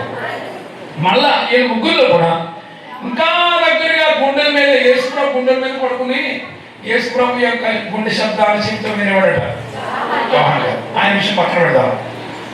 ఇంకొక ఆయన పేరు చెప్పను కానీ ఆయన గురించి ఒక మాట చెప్పగానే ఆయన ఎవరు మీడియా వేస్తారు. అన్ని విషయాల్లో ముందు ఉంటాడు. దెబ్బలాడగడంలో ముందు, బొంకడంలో ముందు, అబద్ధ మాటల్లో ముందు, ఏమండి కత్తి తీయడంలో ముందు, ఇంకా చెప్పాలంటే ఒకటి కాదు, అన్ని విషయాల్లో ముందు ఉంటాడు. ఒక రోజున ఎవరంటే ఆయన ఎలాంటి చెప్తాను, మీ అయ్యారు లాగే కూర్చున్నారంటే యేసుప్రభు వారు పక్కకు వచ్చిన వాడు అన్నాడంట, యేసయ్య ఆ 11 మందిలో సాక్షుడు అన్నాడు. చూసానంటే ఏమైంది అన్నాడు యేసే. వాళ్ళు చూడడానికి అలా ఉన్నారు కానీ ముంచి ఎంత సుమారు చాలా జగత్తు అన్నాడు. అంటే కూడా ఉన్న శిష్యుల కోసం ఏం చెప్తాడు, సరే చెప్తాడు. అప్పుడు యేసే ఏమన్నా తెలుసా, ఒరే వాడు సంగతి తరపు చెప్తాను కానీ సంగతి చెప్పన్నాడు యేసే. ఏంటి ప్రభు అన్నాడు, నేను ఎవరినో తెలియని చిన్న పిల్లల ముందు ఏం చేస్తాను, వెంటనే తల ఉంచుకుని వెళ్ళిపోయాడు. ఇంకో రోజు నా యేసే అన్నాడు, ఒరే శిష్యులారా మీరందరూ కలిసి పడవ మీద బయలుదేరా పక్కకి, మీరు వెళ్ళండి నేను వస్తాను తర్వాత అన్నాడు. అందరూ పడవకి కూర్చుంటే పేతురు అన్నాడు, ప్రభు మేమేంటే నువ్వు రావాలన్నాడు. నేను రానా తర్వాత వస్తాను వెళ్ళినాడు. నువ్వు రానన్నాడు ఏదో జరుగుతుందని మనసులో డౌట్ పడుతున్నా పడవెక్కాడు. పడవ బయలుదేరి చేసి పడవ దగ్గర కూడా ప్రార్థన చేయడానికి ఈ పడవ ప్రయాణం చేస్తూ వెళుతూ ఉండగా కొంచెం దూరం వెళ్ళేటప్పటికి నిజంగానే తన అనుమానం పడినట్టు ఏమొచ్చింది, తుఫాన్ వచ్చింది. తుఫాన్ వచ్చి మామూలు తుఫాన్ కాదని ఇక పడవ పగిలిపోయి తుఫాన్ వచ్చేటప్పటికి అనుకున్నాడట. అందరూ ప్రార్థన చేస్తాడు, నేను అనుకున్నాడు ఇక ఎటువంటి పని చేస్తాడని ముందు ఎటువంటి నేను కదా వేసుకోవాలి, ఈ ఎటువంటి పని చేస్తాను ముందు అనుకుని బాగా తిట్టుకున్నాడు. ఎలా ఉండగా కొంచెం సేపటికి ఏమైందంటే కొండ మీద నుండి యేసయ్య ఎప్పుడన్నా మళ్ళా వస్తే కనుక ఈ ప్రయాణం గురించి చెప్తా. ఈ దరి నుండి ఆ దరికి ప్రయాణం చేస్తున్న ఈ ప్రయాణం చాలా అద్భుతమైన ప్రయాణం. ఓకే సరే, అయితే యేసుప్రభు వారు కొండ మీద సముద్రం మీద వచ్చారు. సముద్రం నెమ్మడించు గాలి ఆధారంగా ఏమైపోయింది చెప్పండి, మొత్తం సైలెంట్ అయిపోయింది. సైలెంట్ అయిపోయిన తర్వాత ఆ సముద్రం మధ్యలో పడవలాగా నిమ్మడంగా ఉన్న టైంలో తెల్లని వస్త్రాలు వేసుకుని సముద్రం మీద కనపడ్డాడు యేసయ్య. కనబడగానే అయ్యి బాబోయ్ పోతాం అన్నది ఎవరో చెప్పాలి, మీరే పేరు గారే. అప్పుడు యేసయ్య నాయన నేను పోతాను కాదురా బాబు, ఇదిగో మీ యేసయ్య నా కాళ్ళు కూడా చూడంటే చూసాడు. ప్రభు నీటి మీద నడుస్తాం ఆయన, నువ్వు నేను కూడా నడవగలనా అని అడుగుతున్నాడు. పేరు గారు ఎందుకు నడలేవు, విశ్వసించినట్లయితే నువ్వు కూడా నడుతావు అని గబగబ 2 కాళ్ళు తీసి ఏం చేశాడు, సముద్రంలో పెట్టగానే బొచ్చులా తగిలింది. నడుచుకుంటే యేసు ప్రభు మొహం చూసినా చెప్పి బాగానే నడిచాడు. అక్కడ రాసి ఉంటుంది, గాలిని చూసినందున యేసయ్య మొహం చూస్తే నీటి మీద నడిచిపోయాడు, గాలిని చూసేవాడు మునిగిపోయాడు. గాలి అంటే ఎవరు కూడా? సాతాను. ఓకే, సాతాను గారు ముంచేసేవాడు, యేసు ప్రభు వారు లేవ తీసి నడిపించేవాడు. అయితే వినండి, యేసు ముఖం చూసిన చెప్ప బాగానే నడిచాడు, పక్కన చూసాడు, నేనే కదా నడుస్తున్నట్లు అన్నట్టుగా పక్కన చూడగానే మునిగిపోతుంటే, అయ్యా నేను మునిగిపోతున్నాను బాబాయ్ పట్టుకున్నాను, కానీ గవ చేయి పట్టుకుని లేవనెత్తాడు. అంటే పేతురు గారు క్యారెక్టర్ గురించి మాట్లాడేటప్పుడు ఇలాంటి చాలా విషయాలు చెప్పొచ్చు. అయితే ఒక విషయం చెప్తానండి. ఒకరోజు యేసు ప్రభు వారు అన్నారట, శిష్యులారా మన అందరు కలిసి స్వార్థ కదా అన్నాడండి అని చెప్పి శిష్యులు తీసుకుని బయలుదేరాడు. అమ్మ యేసయ్య బయలుదేరి వెళ్ళి చూడగా కొంచెం దూరం వెళ్ళేటప్పటికి రాళ్ళు కనపడ్డాయంట యేసయ్యకి. ఏం కనపడ్డాయి? రాళ్ళు కనపడతాయి. యేసయ్య అన్నాడట, మరి ఒట్టి చేతితో నడుస్తారు, ఇక్కడ రాళ్ళు ఉన్నాయి కదా, ఒక్కొక్కరు ఒక రాయి ఎత్తుకోండి, రాయి పట్టుకుని అన్నాడు. అమ్మ అందరూ పెద్ద రాళ్ళు ఎత్తుకొని ముసమే పెట్టుకుని నడుస్తుంటే పేతురు గారు ఇంత రాయి తీసుకొని, ఇవి పని పాటలు లేవు, రాళ్ళు మేమంటాడు, ఏమన్నా మేమంటాడు అని ఇంత రాయి ఎత్తుకున్నాడు. అందరూ వెనకాల ఎలా ఎగరేసుకుంటూ నడుచుకుంటారు. మన తొందరడు అనమాట. సరే బయలుదేరి పెడుతుంటే కొంచెం దూరం వెళ్ళడానికి మంచి పచ్చి బయట కనబడాయి, మంచి ఆహ్లాదకరమైన వాతావరణం కలిగిన ఒక ప్రదేశం కనపడితే యేసయ్యన్నాడట, మరి ఇది చూడడానికి చాలా బాగుంది, ఇక్కడ కూర్చోండి వాక్యం చెప్తాను మీకు అని చెప్పి వాక్యం చెప్పడానికి కూర్చోబెట్టి వాక్యం చెప్పడం స్టార్ట్ చేశారమ్మా యేసయ్య. వాక్యం చెప్పి చెప్పి చెప్పి ముగించేటప్పటికి వాళ్ళ మొఖాలు ఎలాగైపోయినాయి అంటే అచ్చు మీ మొక్కలాగా అయిపోయాయి. అప్పుడు అన్నాడంటే యేసయ్య, ఏమరా ఇలాగైపోయి మీరు అనగానే వాళ్ళు అన్నారంటే, ప్రభు వాక్యం చెప్తే చెప్పగానే చెప్తారు కదన్నా, మాకు ఆకలి వేస్తుంది, చాలా నాకు అర్జెంట్గా భోజనం కావాలి, మీరు ఏం చేస్తారు కదంటారంటే అందరూ. అప్పుడు ఆయన అన్నాడంట, ఒరే ఇప్పుడు ఆకలమ్మా అని చెప్పడం తెలే. ఆయన అన్నాడంటే, ఒరే అడవిలో ఇప్పుడు ఎక్కడ తెమ్మంటారు భోజనం మీకు అంటే, ఏ బాబు ఏం చేస్తావు తెలదు, మాకు మాత్రం అర్జెంట్గా భోజనం కావాలన్నాడు. అప్పుడు అన్నాడంటే యేసయ్యతో బయట లైన్లో కూర్చోండి అన్నాడు. లైన్లో కూర్చోండి, రాళ్ళు తెచ్చుకున్నారు కదా, చేతిలో రాళ్ళు పెట్టుకుని లైన్లో కూర్చోమన్నాడు. అందరూ చేతిలో రాళ్ళు పెట్టుకుని లైన్లో కూర్చున్నారు. యేసయ్య అన్నాడు ఏమనంటే, మీ రాళ్ళన్నీ రొట్లు కాక ఏమైపోయాయి? రాళ్ళు ఏమైపోయాయి? రొట్లు అయిపోతే అందరికి పెద్ద రొట్టె వస్తే పేతురు గారు ఓకే గబగబా నేను చేశాడు, నేను చేసి అందరి మోగాలు చూస్తా, అయ్యి ఎంత పొరపాటు చేశాను, పెద్దరైనా తెచ్చాను కాదే, పెద్దరైనా తెచ్చాను కదా అనుకుంటూ ఉన్నాడు. మళ్ళా 10 రోజులకి మళ్ళీ వేసాయన్నట, నడంతా స్వాతికి వెళ్దాం అన్నాడు. మళ్ళీ బయలుదేరి చూడగా మళ్ళా రాళ్ళు కనపడ్డాయి. మళ్ళీ వేసాయన్నట, అవరే వచ్చి చేద్దాం రాళ్ళు పట్టుకుని ఒక్కొక్కడు అన్నాడు. ఎప్పుడైతే రాళ్ళు ఎత్తుకోమన్నాడో వినండి, పేతురు గారికి సొంత అన్నయ్య ఉన్నాడు ఆ టీంలో. ఎవరు చెప్పండి? ఆంధ్రయ్య. ఓరే అన్నయ్య ఎవరాయి రాయిద్దని చెప్పి అన్నయ్య చేత రాయి తెచ్చుకుని రాయి కోసం మీద ఎత్తుకుని నడుస్తున్నాడు. కానీ ఎప్పుడు అంటాడా నడుస్తున్నాడు. కొంచెం దూరం వెళ్ళిన తర్వాత చిన్న కాలువ కట్టించిందట. కాలువ కట్టేస్తే వేసేయాలంట, అవరే ఈ కాలువ దాటాలంటే మన వల్ల కాదు, మీరు పట్ల వచ్చిన రావాలని కాలు అయ్యింది అన్నాడు వేసి. అనగానే ఒళ్ళు మండిపోయింది. ఎవరికి? నా దగ్గరకు వచ్చినప్పుడు నేను ఎలాంటి పనులు చేస్తాను అందరూ కాలు వేస్తే ఈయన అతను పట్టు మీద పడేశాడు. ఆ టైప్ క్యారెక్టర్ ఎవరో. ఇవన్నీ ఎందుకు చెప్తానంటే పేతురు క్యారెక్టర్ ఎలా చెప్పడం కోసం ఎందుకు చెప్తున్నా. Actually is a very powerful man in the Bible. ఎందుకు చెప్పంటారా? పరిశుద్ధాత్మను పొందక ముందున్న పేతురు వేరు, పరిశుద్ధాత్మను పొందిన తర్వాత ఉన్న పేతురు వేరు. పరిశుద్ధాత్మ పొందక ముందు చిన్న పిల్లల ముందు అబద్ధమాడి ఇతడే, పరిశుద్ధాత్మ పొందిన తర్వాత ఏ పెద్దల ముందు అబద్ధమాడాడు వారి ముందే నిలబడి నజరేయుడైన యేసును మీరే సిలువేశారనడానికి నేనే సాక్ష్యం అన్నాడు. అంత శక్తివంతుడు. ఇలాంటి ఆయనకు వచ్చిన తెప్పలు ఏంటంటే, ఎప్పుడైనా అండి యేసుక్రీస్తు వారి లోకంలో మన కొరకు ప్రాణం పెట్టి సమాజ జీవుడి తిరిగి లేచి పరలోకానికి వెళ్ళిపోతూ ఎక్కడి నుంచి ఎప్పుడైనా ఒలివల కొండ మీద ఉన్న పరలోకానికి వెళ్ళిపోయాడు కదా. పరలోకానికి వెళ్ళిన మరుక్షణం శిష్యులు అనబడిన వారు ఎక్కడ దొరికితే అక్కడ ఏం చేస్తున్నారంటే ఇశ్రాయేలు దేశంలో యెరూషలేములో చంపేస్తున్నారు.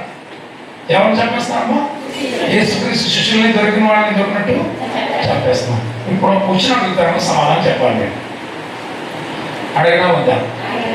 ప్రశ్న ఏంటంటే, యేసుక్రీస్తు వారు పరలోకానికి వెళ్ళిన తర్వాత మొట్టమొదట చంపబడిన శిష్యుడు ఎవరు? Who is the first matter of the Jesus Christ? యేసుక్రీస్తు వారు పరలోకానికి వెళ్ళిన తర్వాత మొట్టమొదట చంపబడిన శిష్యుడు ఎవరు? 1 2 3. యోధ ఎప్పుడు సంప్రదాయం గాచేసుకుంటాడు. ఓకే, చెప్పనమ్మా చెత్త గిఫ్ట్గా ఉంటున్న మొబైల్ చెప్పనంటే మీకు అందరూ పొందన్నారు. నా అప్డేట్ అన్ని దీంట్లో ఉన్నాయి. ఓకే, ఎవరంటే యాకోబు. చదవండి ఒకసారి. అపోస్తలుల కార్యాలు 8వ అధ్యాయం అపోస్తల కార్యముల గ్రంథం 12వ అధ్యాయం మొదలు చదవండి. దాదాపు అదే కాలంలో రాజైన హేరోదు సంఘములో బలాత్కారంగా పట్టుకొని యోహాను సహోదరుడైన యాకోబును ఖడ్గము చేత చంపించిన. This is the first murder. మొట్టమొదటి సాక్ష్యమే. యేసుక్రీస్తు శిష్యులు 12 మందిలో మొట్టమొదటి చంపబడినటువంటి శిష్యుడు యాకోబు ఏం చేశారు? శిరచ్ఛేదం చేసేశారు. తర్వాత ఎవరు దొరికిపోయారు? తర్వాత చదవండి. ఇప్పుడు ఇది యూదులకు ఇష్టమైన కార్యమని తలంచి. ఆగండి అమ్మా, శిష్యుని చంపేయడం యూదులకు ఎలా ఉంది? ఇష్టమైన కార్యమని తలంచి ఎవరు పట్టుకున్న తర్వాత పేతురును కూడా పట్టుకుని. ఆగండి, ఇక్కడ జాగ్రత్త వినండి. ముందు ఎవరు చంపేశారు? యాకోబుని చంపేశారు. తర్వాత ఎవరు దొరికిపోయారు? పేతురు. పేతురు చంపాలి కదా, చంపలేదు. పట్టుకెళ్ళి ఎక్కడ పెట్టారంటే జైల్లో పెట్టారు. ఎందుకని? చంపాలి కదా దొరికినంటే. కానీ ఎప్పుడు దొరికాడంటే యూదుల ఆచారంలో ఒక ఆచారం, పండగ రోజున ఎవరిని చంపకూడదు, రాత్రి 6 దాటితే ఎవరిని చంపకూడదు. పండగ రోజున దొరికాడు, అదే సాయంత్రం పూట దొరికాడు. కనుక ఏమనుకున్నారంటే పండగ వెళ్ళిన తర్వాత చంపుదామని తీసుకెళ్ళి ఎక్కడ పెట్టారు? జైల్లో పెట్టారు. జైల్లో పెట్టబడ్డాడు అంటే ఏమొచ్చినట్లు లెక్క చెప్పండి. జైల్లో ఏసీ ఉంటుందా? మాట్లాడలేదు. జైల్లో ఏసీ ఉంటుందా? బిర్యానీ ఉంటుందా? స్నేహితులు ఉంటారా? ఎలా ఉంటుంది ఏసీ? జైల్లో తిప్పలు. జైల్లో ఉన్న వారికి అర్థం అవుతుంది వాళ్ళకు ఉన్న తిప్పలకి ఎవరికి ఉండవు. అంటే పేతురు గారికి ఏమొచ్చాయి? ఎక్కడ? జైల్లో తిప్పలు పడుచుండగా ఏం జరిగింది చెప్పిన? అర్ధరాత్రి వేళ దేవదూత ఆ జైలు గోడల మధ్యలో వచ్చి పేతురు గారిని తీసుకుని ఏం చేసింది? ఊరు బయటికి తీసుకొచ్చి వదిలేసింది. వదిలేస్తే పేతురు ఏమన్నాడు తెలుసా? అయ్యో, యూదులైతే నన్ను చంపాలనుకున్నారు కానీ ఆ దేవుడే తన దూతను పంపి ఏం చేశాడు? నన్ను విడిపించాడని ఇట్లా ఆలోచించుకుని ఎక్కడికి వెళ్ళాడు? 12వ వచనం చదవండి. చెప్పావు 12వ వచనం చదవండి. ఇట్లా ఆలోచించమని అక్కడ మారు పేరు గల యోహాను తల్లి అయిన మరియ ఇంటికి వినండి. జైలు గోడల మధ్యలో వచ్చి దేవదూత తీసుకొచ్చి ఊరు బయట తెలిస్తే అక్కడి నుంచి ఎక్కడికి వచ్చేసరినా మరియమ్మ గారి ఇంటికి వచ్చాడు. మరియమ్మ గారి ఇంటి దగ్గర ఏం చేస్తుంది చదవండి. అక్కడ అనేకులు కూడా ప్రార్థన చేయించుండగా ఎక్కడ నిలబడ్డాడు ఇతను? వాకిటిలో నిలబడి తలుపు తట్టుచున్నాడంటే తలుపు ఏం చేయబడింది? ఎవరేసారా? ఇక్కడ జాగ్రత్తగా పాఠం అంతా దేవుడి ఉంది. గదిలోకి వెళ్ళి తలుపు కదా చూడండి. పేతురు బంధించబడి జైల్లో ఉన్నాడని తెలుసుకున్న సంఘం ఏం చేసిందంటే రికమెండేషన్ కోసం అక్కడికి ఇక్కడికి పరిగెట్ట. సంఘం ఏం చేసిందంటే ఒక ఇల్లు చూసుకుంది. మరియమ్మ గారు ఇల్లు చూసుకుని గదిలోకి వెళ్ళి తలుపేసి ఎవరి కోసం ప్రార్థన చేస్తున్నారు? పేతురు కోసం ప్రార్థన చేస్తున్నారు. ఎవరు? సంఘం గదిలోకి వెళ్ళి తలుపు మూసి ప్రార్థిస్తుంది. ప్రార్థనగా ముగించుకుండానే పేతురు తెప్పలు పడుచున్న పేతురు బయటకు వచ్చి ఏ గదిలోకి అయితే వెళ్ళి సంఘం ప్రార్థన చేస్తుందో అదే గది దగ్గరకు వచ్చి అదే తలుపులో హలో ఉన్నారా? చూడండి, పేతురు తెప్పలు విడిపించడానికి గల కారణం సంఘం ఏం చేసింది? ఎలా చేసింది? గదిలోకి వెళ్ళి తలుపు వేసి ప్రార్థన చేసింది. ప్రార్థన ఇంకా ముగించారా? ముగించకుండానే ఎవరి కోసం ప్రార్థన చేశారు? ఆయన ఏం చేశాడు? తెప్పల నుంచి విడిపించబడి వచ్చి ఏ గదిలోకి అయితే వెళ్ళి ప్రార్థన చేశారు అదే గది దగ్గరకు వచ్చే తలుపు. This is the power of the prayer. ఇది ప్రార్థన యొక్క బలం. హలో, ఎనీ ప్రాబ్లం, సమస్య ఏదైనా కావచ్చు, దానికి పరిష్కారం నీ గదే. దానికి పరిష్కారం ఏంటి? నీ గదే. గదిలోకి వెళ్ళి తలుపు వేసి ప్రార్థించి ఒక మాట అంటాను, ఏమనుకోకుండా ఇంకా నా ప్రసంగం స్టార్ట్ చేయలే. రాత్రి దానికి ఇప్పుడు కనెక్ట్ అవుతాం.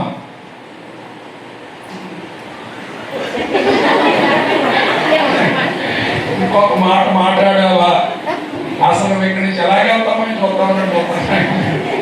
విషయం ఏంటంటే ఇప్పుడు ఏం చెప్పాను? ఇప్పుడు దాకా మీకు ప్రాబ్లం వస్తే గదిలోకి వెళ్ళి తలుపు వేసి ఇంతేనా? ఇంకేమో చెప్పానా?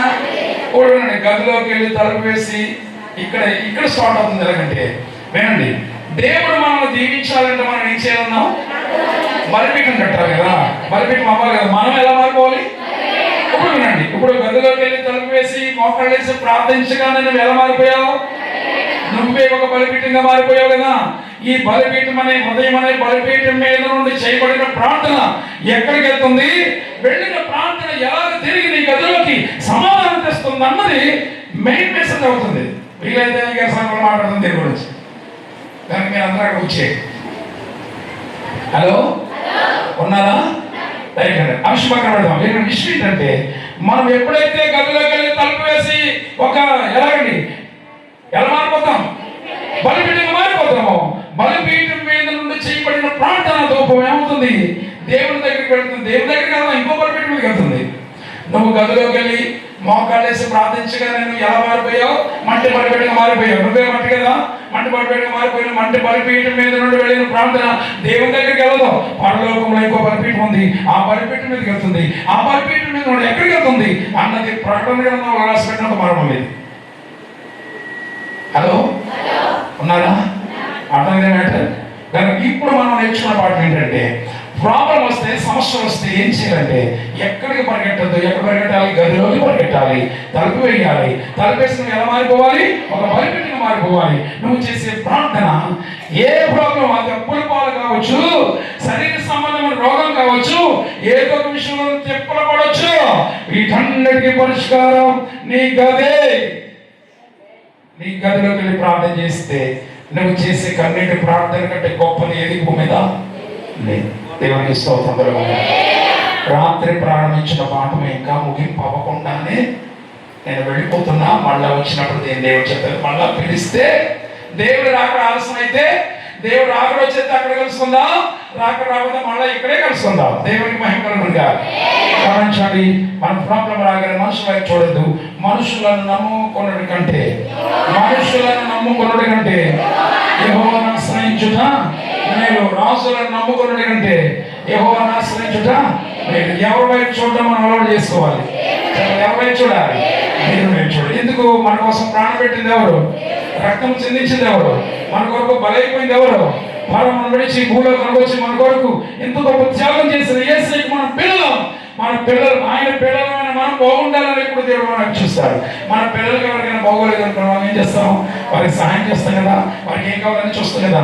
అలాగే దేవుడు మనకి ఏం కావాల్సిన అన్ని చూసే దేవుడు, చూడడానికి దేవుడు మనల్ని సిద్ధంగా ఉన్నాడు చూడడానికి. కనుక దేవుడి వైపు చూడడం అలవాటు చేస్తుందాం. ప్రాబ్లం రాగానే కంగారు పడద్దు, అప్పుల పాలైపోతే కంగారు పడద్దు, శరీర సమయంలో రోగం వస్తే కంగారు పడద్దు, ఎలాంటి పరిస్థితుల్లో కంగారు పడద్దు. ఎందుకంటే నిన్ను ప్రేమించిన దేవుడు నీ కోసం ప్రాణం పెట్టాడు కనుక ప్రాబ్లం రాగానే గదిలోకి వెళ్దాం, తలుపు వేద్దాం, దేవుని వైపు చూద్దాం. గదిలోకి వెళ్ళామంటే నువ్వు ఎలా మారిపోయావు చెప్పండి? నువ్వు బలిపీఠంగా మారిపోయావు. బలిపీఠంగా మారిపోయి బలిపీఠం కడితే ఏం చేస్తానన్నాడు? నేను వచ్చి నిన్ను ఆశీర్వదిస్తా అన్నాడు. అలాగే దేవుని దగ్గర నుంచి ఆశీర్వాదాలు పొందుకుందాం. తలలోంచండి, ప్రార్థన చేద్దాం. తలలోంచండి, ప్రార్థన చేసుకుని ముగించుకుందాం. తలలోంచండి, ప్రార్థన చేద్దాం. మహామంత్రా, నీకే వందనాలు. మీ దాసులు ఈ ప్రాంతంలో మీరు నిలబెట్టుకున్నారు. ఈ దాసుల ద్వారా జరిగిస్తున్నటువంటి పరిచయం బట్టి నీకు వందనాలు, స్తోత్రాలు. ఈ దినము, నిన్నటి దినము, రాత్రి, ఈ పగలు, అలాగే నాయన ఈ రాత్రి కూడా మీరు ఇచ్చిన వాక్కును బట్టి నీకు వందనాలు. ఎన్నో ప్రాబ్లమ్స్తో ఉన్నాం నాయన, ఎన్నో సమస్యలతో ఉన్నాం. ఎవరితో చెప్పుకోలేని ప్రాబ్లంలో ఉన్నాయన, నాయన ఎవరితో చెప్పుకోవాలో తెలియని పరిస్థితుల్లో ఉన్నాం నాయన. ఉన్న బాధలు, నాయన ఈ బాధ నుంచి మాకు విడుదల ఎక్కడి నుంచి వస్తుంది? ఎక్కడెక్కడికో పెడుతున్నావు, ఎవరెవరితో చెప్తున్నా కానీ నీ వాక్యం సెలవిస్తుంది. ప్రాబ్లం వచ్చిందా బిడ్డ, రా గదిలోకి, తలపై గదిలోకి నేను వస్తాను, నాతో చెప్పున్నాయన అని దేవుడు చెప్పినటువంటి మాట ఒక్కసారి జ్ఞాపకం చేసుకుందాం. ఇంతవరకు ఎక్కడెక్కడికి వెళ్ళి ఎవరెవరితో చెప్పుకున్నావు కానీ నీకు సమస్య తీరలేదేమో, ఎవరెవరితో చెప్పావు, ఎవరెవరో ప్రార్థన చేస్తారు కానీ నీకు ప్రాబ్లం పోలేదేమో. నీ ప్రార్థన కోసం దేవుడు చూస్తున్నాడు. నువ్వు గదిలో వస్తావని చూస్తున్నాడు. గదిలో వద్దాం, ఆయన చూద్దాం. యేసయ్యా, ఈ ప్రాబ్లం ఇప్పుడు దాకా ఎంతో మందితో చెప్పాడు కానీ నాకు పరిష్కారం దొరకలేదు నాయన, నువ్వే నాకు పరిష్కారం చెప్పి ప్రార్థన చేద్దాం. ఒకసారి ప్రార్థన చేద్దాం. తలలో చండి. యేసయ్యా, నీకేమన్నా నాయన, నా నీ ప్రాబ్లం నుంచి గొప్ప విడుదల దయచేయి ప్రభువా. ప్రార్థన ఒకసారి నోరు తెద్దామా? ఎక్కడెక్కడో ఎవరెవరి దగ్గర నోరు తెలిసేమో, ఎవరెవరితో చెప్పేమో, యేసయ్యతో చెప్పలేదేమో ఇంతవరకు, గదిలోకి వెళ్ళలేదేమో ఇంతవరకు. ఇప్పుడే ఏది మంచి సమయం. యేసయ్యా, ఈ ప్రాబ్లం ఈ రోజు నా నుండి దూరం చేయనైనా అని ప్రార్థన చేస్తే దేవుడు నీ యొక్క ప్రాబ్లం నుంచి విడిపించడానికి, నీ సమస్య నుంచి విడిపించడానికి ఆయన సిద్ధంగా ఉన్నాడు. నోరు తెచ్చి ఒకసారి ప్రార్థన చేద్దాం. యేసయ్యా, నా ప్రాబ్లం నీ సన్నిధిలో పెడుతున్నాను ఆయన. ఇదిగో బలిపీఠం అనే ఉదయం అనే బలిపీఠం మీద నుండి నీకు ధూపం వేస్తున్నాడు ప్రభువా. నన్ను క్షమించాడు అని నేను ప్రార్థించాను. యేసయ్య నీకే వందనాలు, మహోన్నతుడా నీకే వందనాలు, సర్వోత్తమ నీకే వందనాలు, స్తోత్రాలు చెల్లిస్తున్నాను. యేసయ్య నీకే వందనాలు. ఎవరు విడిచినా విడివన దేవుడు, విడివన దేవుడు మన దేవుడు, మన ఆదరించే దేవుడు, విశాలత కలుగు చేసే దేవుడు మన యేసయ్య. ఇప్పుడు నాకు ఎవరో చెప్పుకొని ఆ బాధను విడుదల లేకుండా ఉన్నామేమో.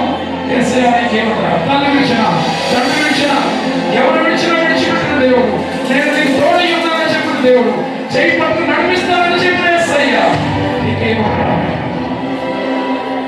బంధువులు వేశారేమో, స్నేహితులు వేశారేమో, అన్నదమ్ములు వేశారేమో, అక్కచెల్లెలు వేశారేమో, ఈ ప్రభువాన్ని నిలబెట్టారేమో కానీ విడివన దేవుడు యేసయ్య. యేసయ్య నీకే స్తోత్రం. తల్లి తండ్రి బంధువులు నన్ను విడిచిపోయినా విడువనని నాకు వాగ్దానమిచ్చావు. తల్లి తండ్రి బంధువులు నన్ను విడిచిపోయినా విడువనని నాకు వాగ్దానమిచ్చావు. ఎంత లోతైనది నీ ప్రేమ,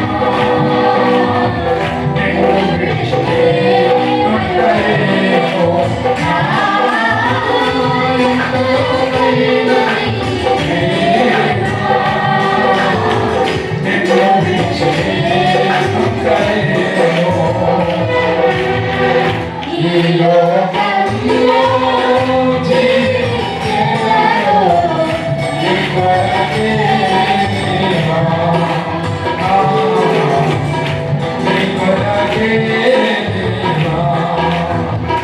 నా ప్రియ యేసు,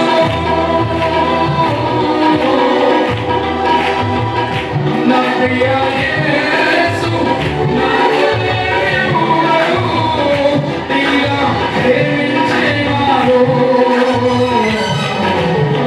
నీవే నా ప్రాణ ప్రియుడవు, నీవే నా ప్రాణ ప్రియుడవు, నీవే నా ప్రాణ ప్రియుడవు, నీవే నా ప్రాణ ప్రియుడవు. ఈ లోకంలో జీవించేదను నీ కొరకే దేవా, నీ కొరకే దేవా.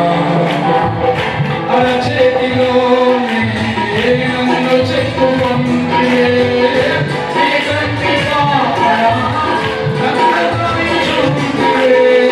అరచేతిలోనే నన్ను చెక్కుకుంటే నీ కంటి పాపన నన్ను రక్షించుకుంటే. నీ దృష్టిలోనే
ఎన్నో శ్రోతలు ఎన్ని ఇబ్బందులు, ఈ పడే బాధలు పక్క వారికి తెలియకపోవచ్చు కానీ నేను నీతో చెప్పుకునే ధన్యత. ప్రార్థన చేయండి, తలలు వంచండి, ప్రార్థన చేస్తున్నాం.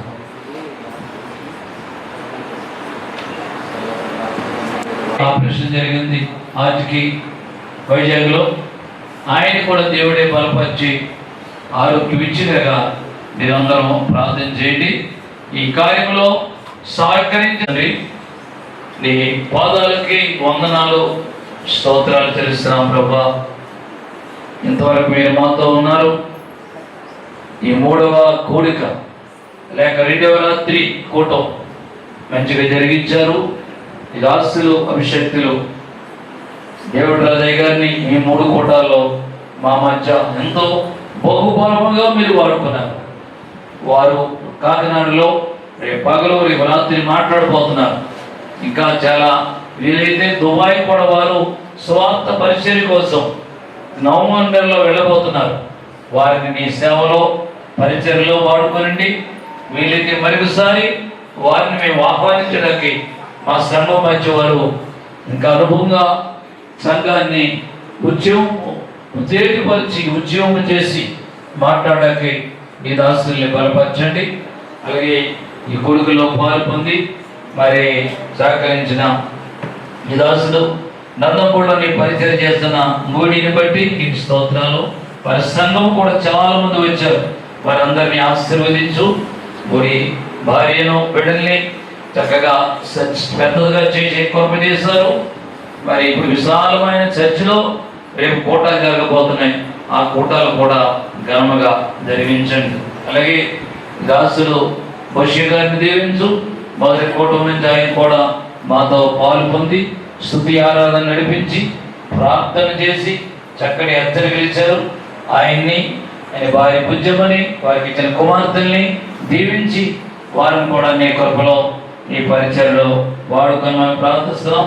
ఒకవేళ ఈ పరిచర్యలో మా తండ్రి యేసత్ర గారి కుటుంబం కానీ రత్నరాజు గారి కుటుంబం కానీ వస్తే వారిని కూడా దీవించి వారిని కూడా నీ పరిచర్యలో వాడుకొని కాపాడి బలపరచమని ప్రార్థిస్తున్నాం. ఈ రాత్రి దాసులు మరలా మా పరమ తండ్రి దేవుడి రాజయ్య గారు ప్రయాణం చేయబోతున్నారు. వారి ప్రయాణంలో తోడండి. సురక్షితంగా వారు కాకినాడ చేరుకుని భాగ్యమును దయచేయండి. రేపు చివరి కోడిక పరిశుద్ధ బల ఆరాధన ముందు కోటం. మరి అందరూ మా సంఘం ఏకీభవించి ప్రతి సంవత్సరం చేసుకున్నట్టే ఈ సంవత్సరం కూడా హృదయపూర్వకంగా స్త్రీలు పురుషులు యువకులు యువతులు ఎవరో అందరూ మనస్సులు కలుపుకొని ప్రేమతో ఐక్యతగా అన్యోన్యంగా ఇలా పనంతా పూర్తి చేసుకునే భాగ్యము దయచేయండి. ఈ రోజే ఆర్ట్ ఆపరేషన్ జరిగిన నక్క వెంకటేశ్వరరావు గారిని బలపరిచి ఆయనకి ఇబ్బంది ఏమి లేకుండా కొద్దిగా కోలుకొని ఆయన సంపూర్ణమైన ఆరోగ్యాన్ని పొందుకునే భాగ్యం దయచేయండి. ఈ సమయమందు ప్రభువా ఈ రాత్రి ఇక్కడే ఉండిపోయి పరిచర్యలో పాలు పొందాలనుకునే వారు ఆ ప్రేరేపణ ఉన్నవారు ఎవరైనా ఉంటే వారిని మందిరంలో ఉండటానికి మీరు సహాయం దయచేయండి. రేపు ఉదయం నుండి జరిగే ప్రతి కార్యక్రమం నీ మహిమార్థమే జరిగించి సహాయం చేయండి. రాత్రి 2 బిడ్డలు తెల్లవారులు చర్చల నుండి ప్రార్థన చేసుకుంటూ ఓడిపోయారు. అటువంటి వారు ఉంటే ఈ సన్నిధిలో ఏకీవించే భాగ్యం దయచేయండి. మహిమ ఘనత ప్రభావాన్ని మీరే పొందుకునండి. యేసు పరిశుద్ధ నామములో ప్రార్థించి వేడుకొనిచిన మా పరమ తండ్రి, మన తండ్రి అయిన దేవుని ప్రేమ, రక్షకుడైన యేసయ్య కృప, పరిశుద్ధాత్మ అన్యోన్య సహాయమో సహవాసం ఈ 3వ కోడికలో పాలు పొందిన ప్రతి బిడ్డకి దైవజనులకి, ముఖ్యంగా వాక్యోపదేశం చేసిన దైవజనులు దేవుడి రాజయ్య గారికి ప్రభు చెప్పేంతో కృప నిత్యము తోడు నీడగా ఉండి కాపాడి నడిపించిన కాక ఆమేన్. ఆమేన్. మీ అందరికీ వందనాలు. అందరి దేవుడి ఆశీర్వదించేదాక దయచేసి అందరూ లేవండి, లేచి సెలవు తీసుకోండి. రేపు ఉదయకాలం ఎర్లీగా రండి. చివరి కోటం మీరు 6 ముందే వస్తే 5:30కి వస్తే మంచిది. ఎర్లీగా రండి. పురుషులు స్త్రీలు కూడా ఏకీపించమని మళ్ళీ చెప్తున్నాను. వీళ్ళందరూ దేవుడు